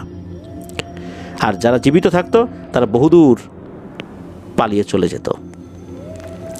আনসারি হুজুরের কথা শুনে উপস্থিত সকলে নিজেদের ভেতরে একটু দৃষ্টি বিনিময় করলেন। তারপর মোড়ল বেশ বিরক্তের সুরেই বলেন, হুজুর কিছু মনে করবেন না, আপনি যেভাবে দরজা জানালা বন্ধ করে প্রস্তুতি নিয়ে বলা শুরু করেছেন, আমি ভেবেছিলাম অনেক গোপনীয় এবং অনেক বড় কোনো সমস্যা হয়েছে আমাদের এলাকায়, এবং সেই সম্পর্কে আলোচনা করতে এমন খারাপ সময় উপস্থিত থাকতে বলেছেন। কিন্তু এখন দেখি আপনি আজগুবি গল্প শোনানো শুরু করলেন, তাও এমন এক জিনের নাম বা যার সম্পর্কে বলছেন আমাদের এই ভয়ানক সমস্যার সাথে তার সরাসরি কোনো সম্পর্ক নাকি নাই। মুহতামিম হুজুর মোড়লকে থামিয়ে দিয়ে বলেন, আহা মোড়ল সাহেব, এত বিরক্ত হচ্ছেন কেন?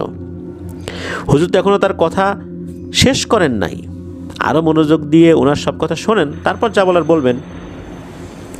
হুজুর আপনি শেষ করেন, এ কথা বললেন। এরপর আনসারি হুজুর একটু হেসে মোড়লের দিকে তাকিয়ে বললেন, মোড়ল সাহেব, আপনাকে একটি প্রশ্ন করি, চিন্তা ভাবনা করে উত্তর দিয়েন। ধরেন আপনার ছেলে মেয়েদের আমি বন্দি করে আপনাকে দিয়ে একটা কাজ আপনার ইচ্ছার বিরুদ্ধে করিয়ে নিচ্ছি, সেক্ষেত্রে আপনার মনোভাব কেমন হবে এবং আপনার পদক্ষেপ কী হবে?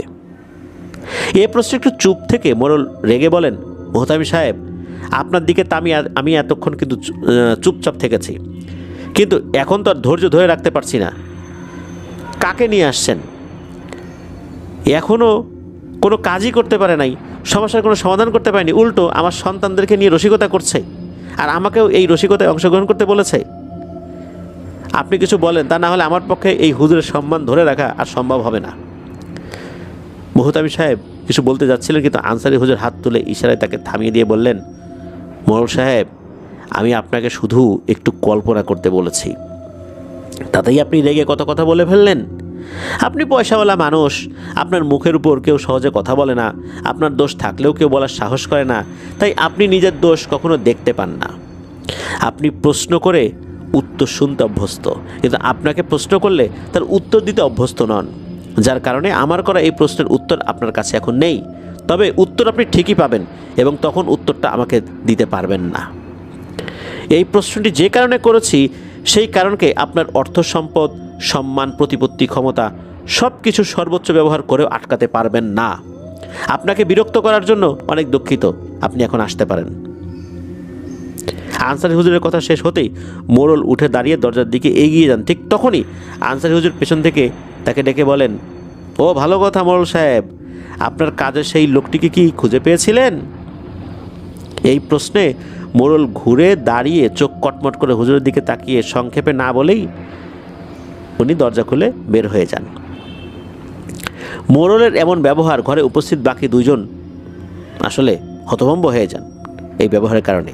মুহতামিম হুজুর বেশ দুঃখিত কণ্ঠে আনসারি হুজুরকে বলেন, হুজুর, মোড়লের এই দুর্ব্যবহারে আমি আন্তরিকভাবে দুঃখিত। বুঝলাম না হঠাৎ করে উনি এমন ব্যবহার কেন করলেন। আনসারি হুজুর বলেন, মুহতামিম সাহেব, আমরা সকলে যদি সকলে মনের কথা বুঝতাম, তাহলে পৃথিবীতে কোনো মানুষ কখনো কোনো পাপ কর্ম করতে পারতো না। আর ভালো মন্দ, পাপ পুণ্য যদি নাই থাকে, তাহলে রোজ হাসরের দিন আল্লাহ তাআলা কার বিচার করবেন বলেন? যাক, বাদ দিন, আমি খুব ক্লান্ত, এখন একটু বিশ্রাম নেব। আপনারাও যান, নিজেদের কাজকর্ম সেরে বিশ্রাম নিন। বাকি কথা পরে হবে, আজকের মতো এতটুকুতেই সীমাবদ্ধ থাক। মুহতামিম হুজুর ও মোজাম্মেল হুজুর মনের ভিতরে অনেক প্রশ্ন নিয়েই উঠে সালাম বিনিময় করে চলে যান। অন্যদিকে মোড়ল বের হয়ে রাগে গজগজ করতে করতে নিজের বাড়ির পথ ধরেন। চলমান অবস্থা ও গ্রামীণ পরিবেশ হিসেবে বেশ রাতই হয়ে গিয়েছিল তখন। হাঁটতে হাঁটতে মাদ্রাসা সীমানা পার হয়ে বেশ কিছুদূর এগিয়ে যাওয়ার পর মোড়ল পথের বাঁক ঘুরতেই রাস্তার পাশে ঝোপঝাড়ের আড়াল থেকে কেউ একজন তার উদ্দেশ্যে ব্যঙ্গাত্মক স্বরে বলে ওঠে, আমাকে আপনার আদেশ পালনের জন্য পাঠানো হয়েছে, বলুন কি আদেশ মহামান্য মোড়ল। মোড়লের কানে ব্যঙ্গটুকু বিষের মতো শোনায়। এমনিতেই সে বেশ রেগেছিল, তার উপরে কেউ একজন তাকে ব্যঙ্গ করছে শুনে মোড়ল আর নিজেকে সংবরণ করতে পারেনি। সে টর্চের আলো ফেলে মাটি থেকে একটি বেশ বড় ঢিল কুড়িয়ে নিয়ে ছুঁড়ে মারে অন্ধকার থেকে আসা সেই শব্দের দিকে লক্ষ্য করে। তারপর বিশ্রী ভাষায় গালিগালাজ করতে থাকে, কিন্তু ওপাশ থেকে কোনো প্রতিক্রিয়া দেখা যায় না। একটু পরে রাগ কিছুটা কমলে মোড়ল বলে, আদেশ নিতে এসেছিস তাই না? শোন, তোর উপরে এবার আমার আদেশ হলো, যেভাবেই হোক আজ সকালে গ্রামে আসা আনসারি হুজুরকে এবং তার চেলা মোজাম্মেল হুজুর দুজনকেই হত্যা করতে হবে, এবং সেটা আজ রাতেই। তার জন্য যা যা করা লাগবে কর। ওই আনসারি হুজুরের কথাবার্তার ধরন আমার মোটেও ভালো লাগেনি।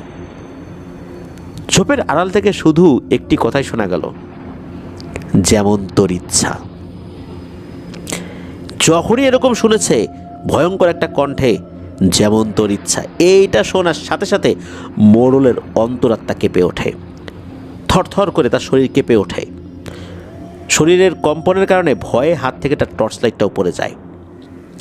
আর ঠিক তখনই ভয়ানক এক উপহাসের হাসি আস্তে আস্তে মিলিয়ে যায়। এরপর মোড়লের দুশ্চিন্তার ভীতি আরও বেড়ে যায়। সে চিন্তা করে, মনে করেছিলাম রসিকতা করেছে কেউ, কিন্তু এরকম ভয়ঙ্কর সুরে কে বলল যেমন তোর ইচ্ছা? আর এরকম ভয়ঙ্করভাবে উপহাসের হাসিটাই বা কে হাসল? মোড়ল বুঝতে পারে বিষয়টা আসলে স্বাভাবিক না।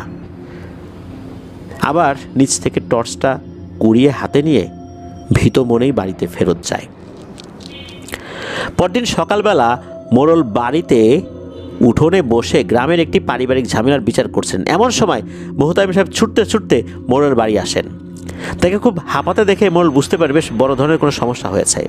না হলে এভাবে বৃদ্ধ বয়সে কেউ ছোটাছুটি করে না। তাকে বসতে দিয়ে একটু পানি পান করতে দেন। এরপর মোড়ল জিজ্ঞেস করেন, কি হয়েছে, আপনি এত দৌড়াদৌড়ি করে কেন আসলেন? মুহতামিম হুজুর প্রায় চিৎকার দিয়ে বলে ওঠেন, মোজাম্মেল হুজুরকে কারা যেন মারাত্মকভাবে পিটিয়েছে। ওনার অবস্থা খুব খারাপ, হসপিটালে নিয়ে যাওয়া হয়েছে। আনসারি হুজুর সাথে গিয়েছেন, উনি আমাকে আপনার কাছে খবরটি দিতে বলেন, তাই ছুটে আসলাম। মুহতামিমের এই কথা শুনে মনে মনে আনন্দে উৎফুল্ল হলেও চোখে মুখে বেশ দুঃখিত দুঃখিত একটি ভাব বজায় রেখে বলেন, মুহতামিম সাহেব, আমাদের এলাকার সমস্যার সমাধান করতে এসে এভাবে প্রতিদিন লোকজন আহত হচ্ছেন, খুন হচ্ছেন, এসব আর আমার মোটেও ভালো লাগছে না। মনে হচ্ছে আমাদের উপকারের জন্য এসে এইভাবে নির্যাতিত হয়ে তারা আমাদের পাপের বোঝা আরও ভারী করছেন। এই ওজন আর নিতে পারছি না। সমস্যার সমাধান হোক বা না হোক, বাইরের কোনো মানুষ এসে নির্যাতনের শিকার হবে, নির্যাতিত নিপীড়িত হবে, সেটা আর চাই না। আপনি সদরে যান, মোজাম্মেল হুজুরকে দেখে আসুন, আর আনসারি হুজুরকে সালাম দিয়ে বলবেন এই বিষয় নিয়ে উনি যেন আর কষ্ট না করেন। দোয়া করতে বলবেন আমাদের জন্য, যাতে আল্লাহ তাআলা এই বিপদ থেকে রক্ষা করার জন্য অন্য কোনো ব্যবস্থা করে দেন। আল্লাহ আমাদেরকে যেন রক্ষা করেন। একটু দাঁড়ান, এই বলে মোড়ল ঘরের ভিতরে চলে যান। একটু পরে বেরিয়ে এসে মুহতামিম হুজুরের হাতে বেশ কিছু টাকা ধরিয়ে দিয়ে বলেন, টাকাটা আনসারি হুজুরের হাতে দিয়ে বলবেন, মোজাম্মেল হুজুরের চিকিৎসার জন্য আমার পক্ষ থেকে সামান্য কিছু সাহায্য করলাম। আর আনসারি হুজুরের বয়স্ক মানুষ, তাকে বলবেন হাসপাতালে কাজ সেরে তিনি যেন নিজ এলাকায় ফেরত যান। এটা কোনো নির্দেশনা না, অনুরোধ। মুহতামিম হুজুর মোড়লের সাথে কথা শেষ করে হসপিটালের উদ্দেশ্যে রওনা হয়ে যান। তিনি বেরিয়ে যেতেই মোড়ল একই সাথে আনন্দিত ও স্বস্তি বোধ করেন। সেদিন রাতের কথা। গ্রামবাসীরা সকলে পরিস্থিতির কারণে মনে একরাশ ভয় নিয়ে সন্ধ্যার পরপরই যার যার নিজ নিজ বাসস্থানে আশ্রয় গ্রহণ করেন। সকলের মনে ভয় একটাই, এই বুঝি আমার পালা। তার উপরে মোজাম্মেল হুজুরের উপর আক্রমণের ঘটনা গ্রামে ছড়িয়ে পড়ায় লোকজন আরও ভীত ও সন্ত্রস্ত হয়ে পড়ে। তাই কেউ সাহস করে কিছু করার কথা চিন্তাও করে না। এমন এক ভয়াবহ পরিস্থিতি সৃষ্টি হয় যা সকলের চোখে ঘটনার প্রেক্ষাপটে স্বাভাবিক মনে হলেও একজন কিন্তু সজ্ঞানে জানতো এটা পরিস্থিতি তার ব্যক্তিগত স্বার্থ চরিতার্থ করার জন্য সৃষ্টি করা হয়েছে। তিনি আর কেউ নন, গ্রামবাসীর সকল বিপদ আপদে পাশে থাকা, সাহায্য করা সেই দয়ালু মানুষটি যাকে সকলের শ্রদ্ধায় মোড়ল সাহেব বলে ডাকেন। রাত একটু গভীর হলে যখন নিশ্চিত হন যে সকলে ঘুমিয়ে পড়েছে, তখন মোড়ল বাড়ি থেকে বের হয়ে হেঁটে এগিয়ে যেতে থাকেন মন্দিরের দিকে। কিছুটা এগিয়ে যাওয়ার পর তার বাড়ির রাস্তা থেকে বাজারের রাস্তার উপর উঠে চাঁদের আলোয় দেখতে পান কেউ একজন পথের পাশে থাকা এক কাঁঠাল গাছের গায়ে হেলান দিয়ে দাঁড়িয়ে আছে। তাকে দেখতে পেয়ে মোড়ল হাসি মুখে তাকে বাহবা দিয়ে বলেন, সাব্বাস, আমি তো ভাবছিলাম তুই আবার ওই আনসারি হুজুরের ভয়ে কোথাও পালাইছিস। কথাটা শুনে সেই লোক বলে, মোড়ল কাকা, তুমি কি আমারে এত ভীতু মনে করো যে সামান্য এক মোল্লার ভয়ে পালাই যাব? ওকে তো ওর বয়সের দিকে তাকাইয়া ছাইরা দিছি। আর একটা কারণও আছে, ওর অনুসারী বেশ কিছু জিন গতকাল রাতে ওর ঘরের বাইরে পাহারায় ছিল। তার উপর তুমি কাকা তার সাথে কথা কাটাকাটি করে আসছো। যদি ওর কিছু করতাম, তোমার উপরে সন্দেহ করতো লোকজন। এসব চিন্তা কইরা ওরে এবার মতো মাফ করলাম।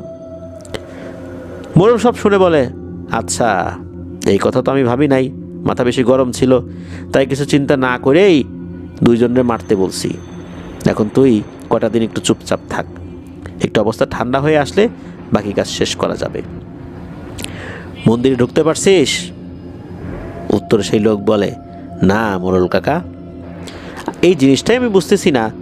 ওই পোতা ডালের কাছে 10 গজের মধ্যে গেলেই আমার পায়ের নিচ থেকে মাথা পর্যন্ত কাঁপন ধরে ওঠে, সাথে সাথে মনে হয় আর এক পা সামনে গেলেই আমার মরণ নিশ্চিত।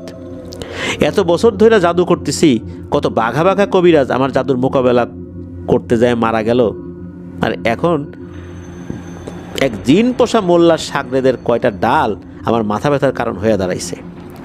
তবে কাকা তুমি ভাইব না, আগামীকাল অমাবস্যা তিথিতে এই জাদু ভাঙতে আমার কষ্ট হবে না। মোড়ল এই কথা শুনে বলে, যেভাবে দরকার হয় সেভাবে করে তাড়াতাড়ি আবার মন্দিরের ক্ষমতা নিজের হাতে নিয়ে নেয়।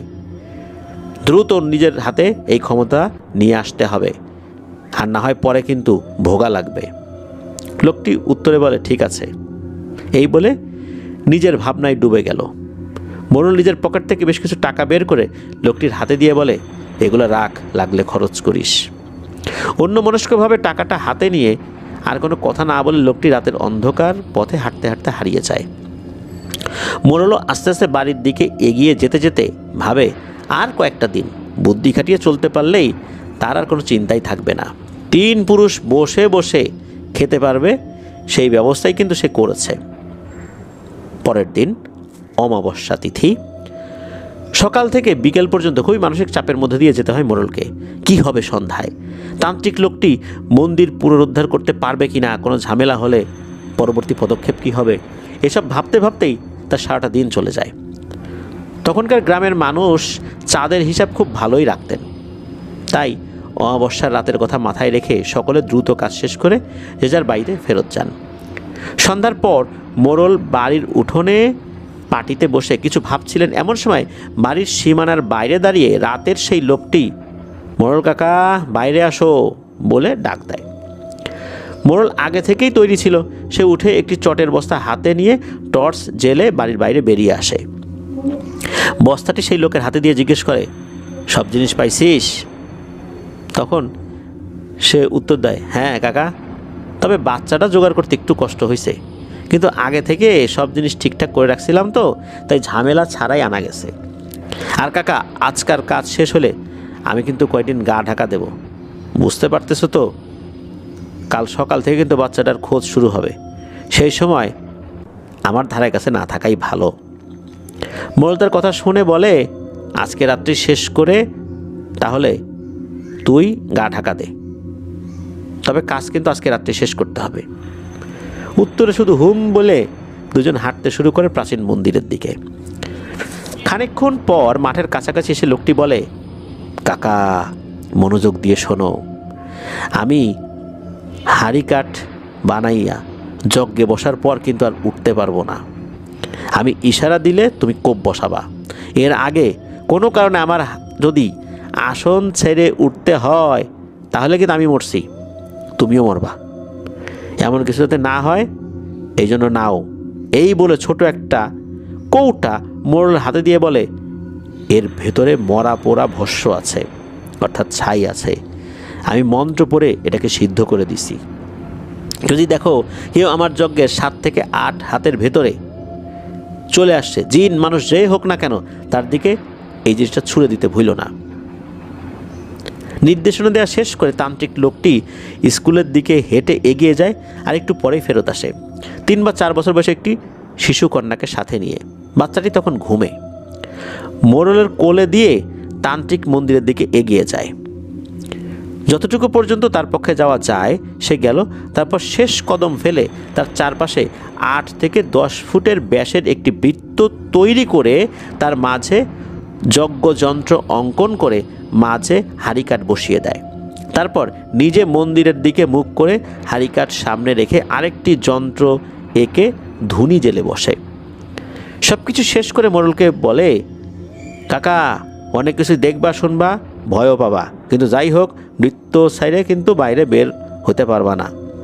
একবার যদি তোমারে বৃত্তের বাইরে পায় তখন কিন্তু আমিও আর বাঁচাইতে পারবো না, বুঝছো কাকা? মোড়ল তখন উপরে নিচে মাথা নেড়ে সম্মতি জানায়। তান্ত্রিক তাকে নিয়ে বৃত্তের ভিতরে প্রবেশ করে। তারপর যজ্ঞের আগুন জ্বেলে শুরু হয় মন্ত্রের উচ্চারণ।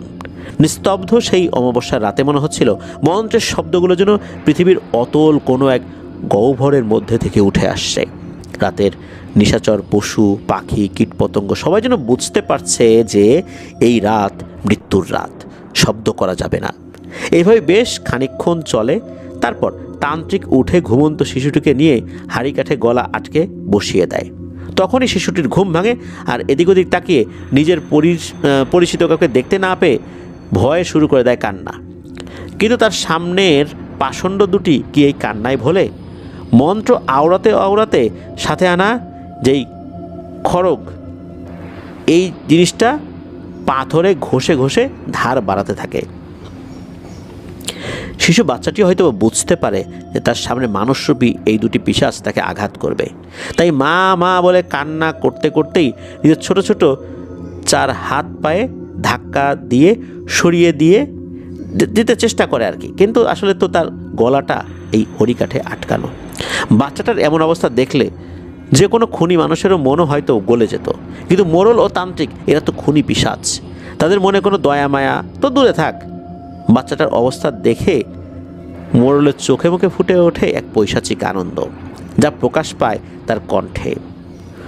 মোড়ল নিজের স্থান থেকে সরে বাচ্চাটার পাশে হাঁটু মুড়ে বসে বাচ্চাটার মাথায় হাত বুলিয়ে দিয়ে বলে ওঠে, আর একটু কষ্ট কর বেটি, তারপর তোর কষ্টও শেষ হবে, আমার চাওয়া পাওয়াও পূরণ হবে। আর যে মন্ত্র পড়তেছে দেখতেছিস না, তার সাধনাও শেষ হবে। খালি একটু কষ্ট কর, বেশিক্ষণ কষ্ট করতে হবে না, তারপর তোকে ওপারে পাঠাই দেব। কথাগুলো বলেই সে বিশ্রীভাবে হেসে ওঠে।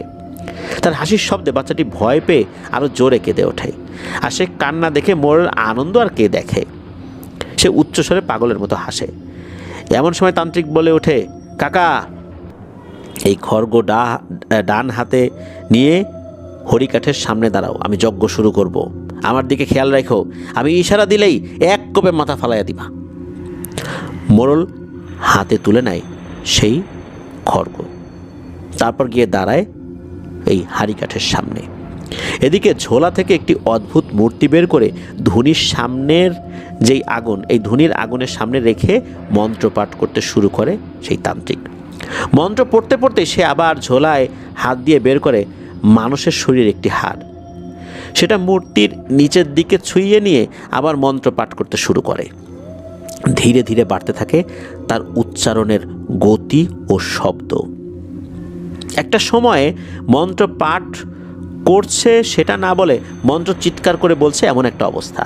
এই চিৎকারে মাঝে উঠে দাঁড়িয়ে তান্ত্রিক মাথা নিচু করে মূর্তির দিকে তাকিয়ে চারপাশে ঘুরে ঘুরে শুরু করে এক অদ্ভুত নৃত্য। একটু পরপর হুট করে মন্ত্র পড়া শেষ করে ধুনির আগুনে কিছু একটা দেয়, আবার শুরু করে। এভাবে বেশ কয়েকবার মূর্তির চারপাশে ঘুরে তান্ত্রিক মন্ত্রের স্বর বদল করে নিজের আসনে বসে।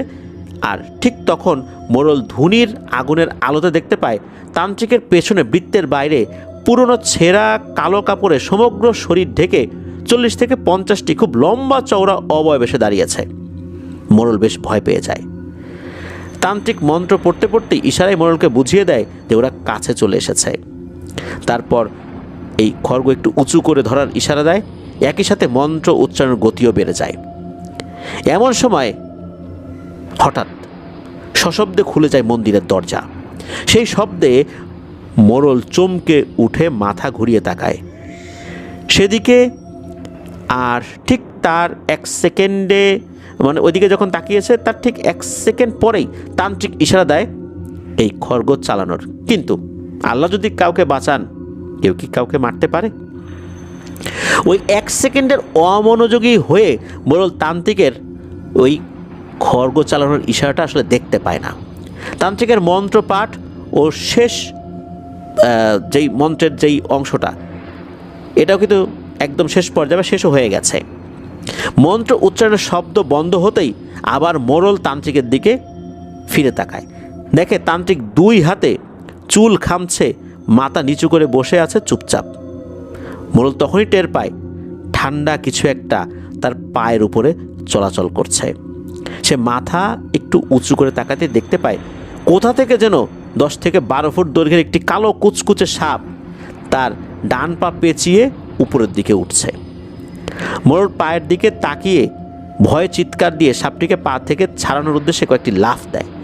তার চিৎকার শুনে তান্ত্রিক মাথা তুলে মোড়লকে লাফ দিতে দেখে সতর্ক করতে যাবে, এমন সময় মাটি ফুঁড়ে বেরিয়ে আসে শক্তিশালী একটা পেশি।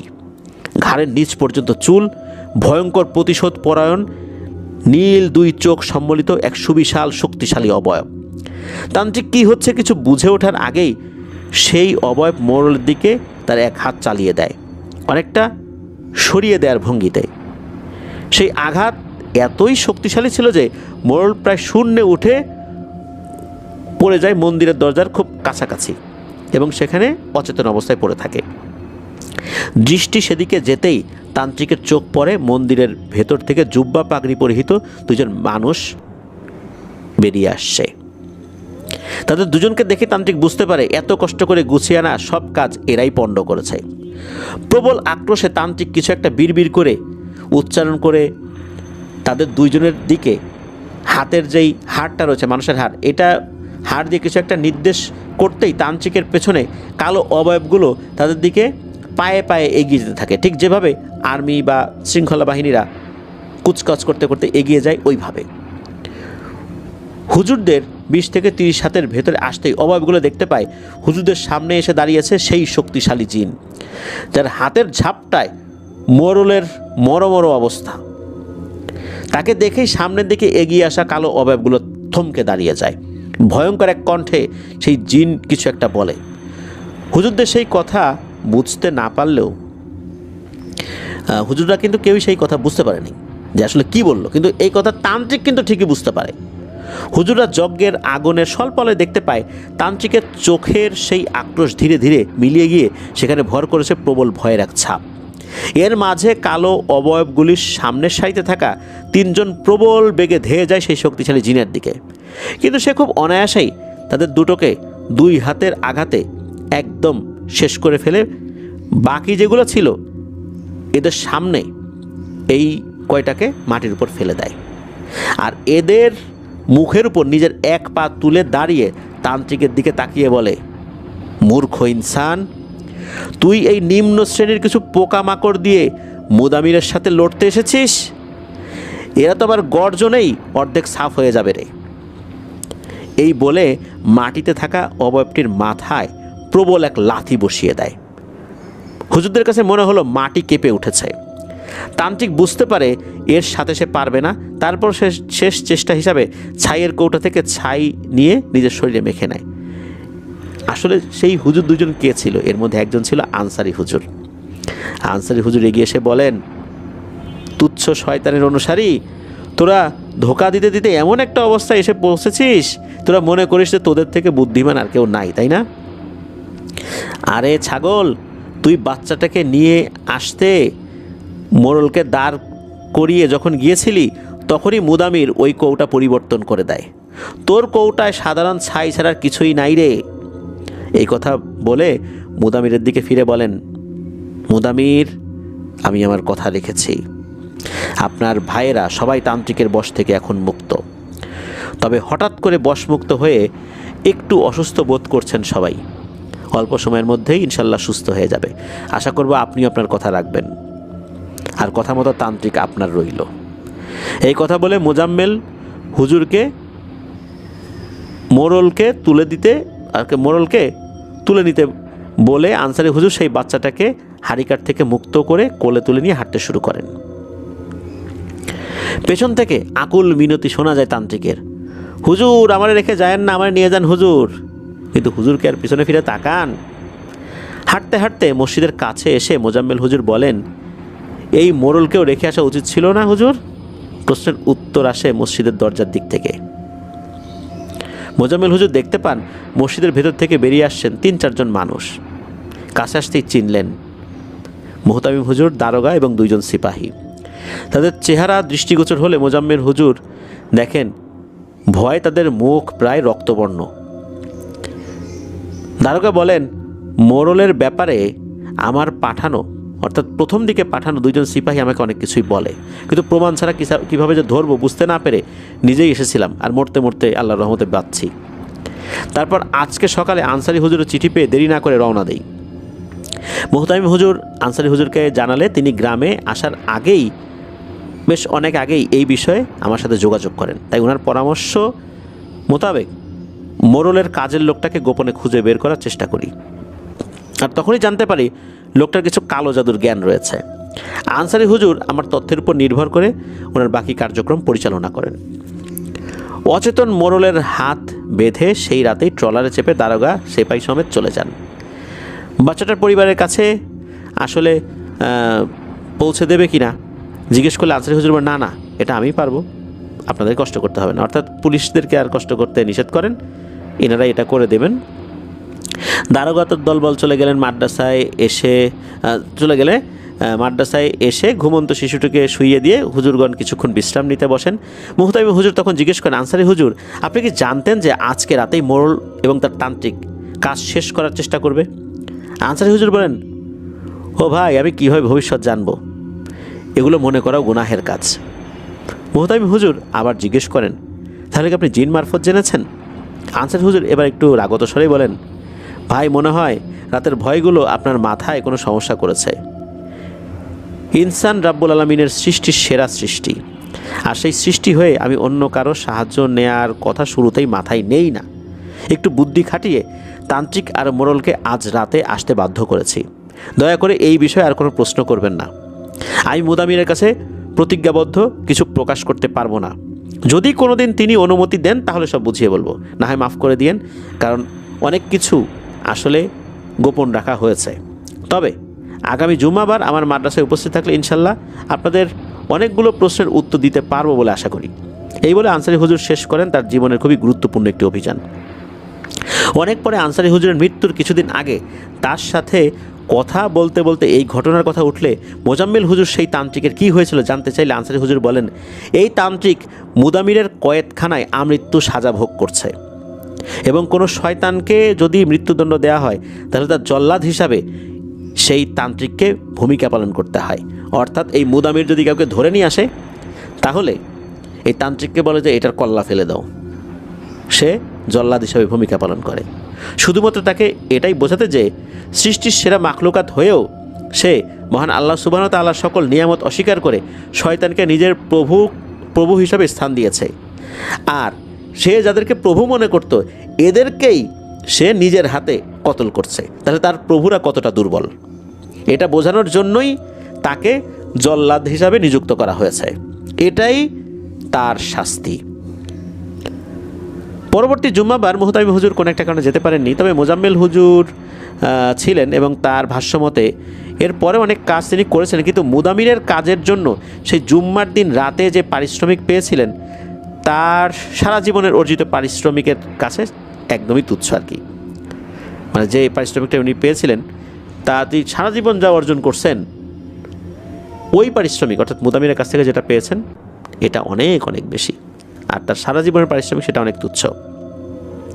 সেই পারিশ্রমিক ছিল এক সময় সমগ্র জিন জাতির ত্রাস মুদামির এবং তার 10 ভাইয়ের ইসলাম ধর্ম গ্রহণের একজন প্রত্যক্ষ সাক্ষী হিসাবে থাকা, যে হ্যাঁ আমি সাক্ষ্য দিচ্ছি তারা ইসলাম ধর্ম গ্রহণ করেছে। মোজাম্মেল হুজুরের জীবদ্দশায় অন্য একটি কাজে বহু বছর পরে মুদামিরের একজন ভাইয়ের সাহায্য নিতে হয় তাকে। তখন হুজুর জানতে পারেন মুদামির তখনও ত্রাসের রাজত্ব কায়েম করে যাচ্ছে, তবে জিন বা ইনসানদের বিপক্ষে নয়, বরং একজন সাচ্চা মুসলিম হিসাবে শয়তানদের বিরুদ্ধে প্রত্যক্ষভাবে তার ধ্বংসলীলা চালাচ্ছে এবং আমৃত্যু চলবে তার এই ধ্বংসলীলা শয়তানদের বিরুদ্ধে। এই প্রতিজ্ঞায় সে অটল এবং অনড়, কারণ সে যেই কৌশল, যে বুদ্ধিমত্তা এবং যুদ্ধ করার জ্ঞান অর্জন করেছে সেটা তো কাজে লাগাতে হবে, আর সে কাজে লাগাচ্ছে অশুভ শক্তির বিপরীতে। একসময় যে অশুভ শক্তির চর্চা করত, সেই অশুভ শক্তির বিনাশকারক হিসাবে এক পাহাড়ের মতো হয়ে দাঁড়িয়ে গিয়েছে, অটল এক পাহাড়ের মতো, কারণ তার নাম মুদামির, তার নাম ধ্বংস। এই ছিল মোজাম্মেল হুজুরের একমাত্র মেয়ের ছোট ছেলে, অর্থাৎ মোজাম্মেল হুজুরের নাতি আবদুল্লাহ আল নোমান আঙ্কেলের কাছ থেকে সংগৃহীত ঘটনা। তিনি চট্টগ্রামে একটি প্রতিষ্ঠিত C&F কোম্পানির প্রতিষ্ঠাতা ও ম্যানেজিং ডিরেক্টর হিসেবে কর্মরত। খুবই ব্যস্ত মানুষ, তা সত্ত্বেও সময় পেলে অনেক অল্প বয়সী লোকদের সাথেও কিন্তু গল্প করতে ভালোবাসেন। প্রিয় লিসেনার্স, এই ঘটনার বেশ কিছু বিষয় উনি ভুলে গেছেন, এটা উনি জানিয়েছেন, সব বিষয় ওনার মনে নাই, তবে এতটুকু বোঝা যায় যে এই যে মন্দিরের যেই ব্যাপারটা, এই ব্যাপারটা মূলত ওই তান্ত্রিকের মাধ্যমে এই মুদামিরের কোনো একজন ভাইকে বন্দি করেছিল, এক বা একাধিক ভাইকে বন্দি করেছিল বলে অনুমান করা হয়, বা এরকমই হয়েছিল। আর মুদামিরকে গোলাম বানানোর জন্য তান্ত্রিক কিছু কাজ করে যাচ্ছিল, আর এই কাজের জন্য বেশ কিছু শয়তানের অনুসারী জিনদেরকেও সে সাহায্য হিসাবে নিয়েছিল। আর এইভাবেই ওই গ্রামে এক ত্রাসের রাজত্ব কায়েম করে একের পর এক বলি হিসাবে নিয়ে যাচ্ছিল মানুষদেরকে। এটাই ছিল ঘটনা। মুদামিরের পরবর্তী আর কোনো ঘটনা পাবো কিনা জানি না। মুদামির সম্পর্কে আসলে আমাদের অজানাই ছিল, এক সাক্ষাৎ মৃত্যুদূত যে হয়ে যায় পরবর্তীতে মানুষ এবং জিনের রক্ষা কবচ। আল্লাহ তাআলা আমাদের দৃষ্টির অগোচরে আমাদের অনেক সাহায্যকারী তৈরি করে রেখেছেন। অনেক সময় দেখা যায় আমরা চলের পথেও অনেক মানুষকে সাহায্য করি, তাদের কথা ভুলেও যাই, কারণ চলার পথে অনেক মানুষকে সাহায্য করার কথা মনেও থাকে না। এভাবে আল্লাহ তাআলা কখনো কখনো কোনো মানুষকে আমাদের জন্য সাহায্যকারী হিসেবে পাঠিয়ে দেন, যেটা তার কল্পনাতেও ছিল না। আবার আমাদেরকেও কোনো মানুষের সাহায্যকারী হিসেবে পাঠিয়ে দেন, যেটা ওই ব্যক্তির এবং আমাদের কারো কল্পনাতেই ছিল না। আবার আমাদের অগোচরে আল্লাহ তাআলার বিশাল এক সৃষ্টি রয়েছে, ফেরেশতা, জিন, এমনকি কখনো কখনো কোনো প্রাণীকুলও আমাদের সাহায্যের জন্য আল্লাহ তাআলা পাঠিয়ে দেন। এভাবেই আল্লাহ তাআলা অনেককেই হেফাজত করে যাচ্ছেন। ধন্যবাদ জানাচ্ছি জুবাই ইসলাম ভাইকে আপনার পাঠানো মুদামিরের এই ঘটনার জন্য। আশা করছি এই ঘটনাটি আপনাদের সকলের কাছে ভালো লেগেছে। প্রিয় লিসেনার্স, ঘটনার মধ্যে আবারও একটা মেসেজ আমরা পেলাম, সেটা হচ্ছে যে যারা সৃষ্টিকর্তাকে উপাস্য হিসাবে গ্রহণ না করে শয়তানকে উপাস্য হিসাবে গ্রহণ করবে, তাদের পরিণতি কখনোই ভালো হয় না। সৃষ্টিকর্তাকে উপাস্য হিসাবে গ্রহণ না করে অন্য কাউকে উপাস্য হিসাবে গ্রহণ করলে তার হাতেই একটা সময় অনেক বড় ক্ষতি হয়। আর যে তান্ত্রিকের কথা বলা হলো, সে যাকে প্রভু হিসাবে মানত, যাদেরকে প্রভু হিসাবে মানত, তাদের শক্তিতে তারা শক্তিশালী হয়েছে। অর্থাৎ তান্ত্রিকরা তো এই শয়তান জিনদের শক্তির মাধ্যমে শক্তিশালী হয়। সেই শয়তান জিনদেরকেই যখন শিরোচ্ছেদ করার দায়িত্ব এসে পড়ে, তাহলে বোঝা যায় যে কাকে সে এতদিন উপাস্য হিসাবে গ্রহণ করেছে। মুদামিরের কাছে বন্দী হয়েছিল সেই তান্ত্রিক আমৃত্যু। হয়তোবা সে মারা গেছে এত বছরে, কারণ সেই 1930-40 সালের সময়কার কথা, সেই দশকের কথা, এখন তো 100 বছরের কাছাকাছি সময় প্রায় হয়ে গেছে। প্রিয় লিসেনার্স, আমরা যে যার ধর্মেই রয়েছি না কেন, আমরা আমাদের প্রভুর উপাসনা করতে যেন পিছপা না হই। আমাদের প্রভু ছাড়া অন্য কারো বা অন্য কাউকে আমরা উপাস্য হিসাবে গ্রহণ করব না। এতেই রয়েছে শান্তি, শারীরিক শান্তি, মানসিক শান্তি, ইহকালীন শান্তি, পরকালীন শান্তি। আল্লাহ আমাদেরকে বোঝার তৌফিক দান করুন।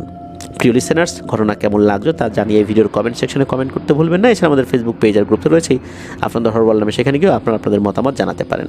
অনেকদিন আগের ঘটনা, সব কিছু পুঙ্খানুপুঙ্খভাবে তুলে ধরাটাও বেশ কঠিন। অনেক কিছুই তো মানুষ ভুলে যান সময়ের সাথে সাথে। যতটুকু শুনতে পেরেছেন, বুঝতে পেরেছেন, সেভাবেই জুবাইর ইসলাম ভাই তুলে ধরার চেষ্টা করেছেন। যতটুকু আমরা পেরেছি আপনাদের কাছে বোধগম্য করার চেষ্টা করেছি। আবারও বলছি, অনেক দিন হয়ে যাওয়ার কারণে সব তথ্য কিন্তু পাওয়া যায় না। আরও হয়তো বা ডিটেলসে বলা যেত, কিন্তু সেগুলো যদি পাওয়া না যায় তাহলে আমরা তো বলতে পারবো না। আমরা যতটুকু পেরেছি চেষ্টা করেছি। আশা করছি আমাদের ছোট ছোট ভুল ত্রুটিগুলো আপনারা ক্ষমা সুন্দর দৃষ্টিতে দেখবেন। আর আপনাদের সহযোগিতা এবং আপনাদের পথ চলা যেন আমাদের সাথে থাকে, বা আমাদের পথ চলার সাথে সবসময় যেন আপনাদের সহযোগিতা এবং আপনাদেরকে পাই। আল্লাহ তাআলা যেন সেই তৌফিক আমাদেরকে দান করেন, আপনাদেরকেও দান করেন। প্রিয় লিসেনার্স, বিদায় নিচ্ছি। আমরা খুব তাড়াতাড়ি নিয়ে আসছি শনি রাতের নতুন আরও একটি আয়োজন। শনি রাতের সেই আয়োজন শোনার আমন্ত্রণ জানিয়ে বিদায় নিই। আমার জন্য দোয়া করবেন, আমার পরিবারের জন্য দোয়া করবেন, আপনাদের জন্য দোয়া রইল, আপনাদের পরিবারের প্রত্যেকের জন্য দোয়া রইল। মহান আল্লাহ সুবহানাহু ওয়া তাআলা আমাদেরকে ভালো রাখুন, সুস্থ রাখুন, নিরাপদে রাখুন, আপনার হরওয়ার্ল্ডের সাথে রাখুন। আসসালামু আলাইকুম।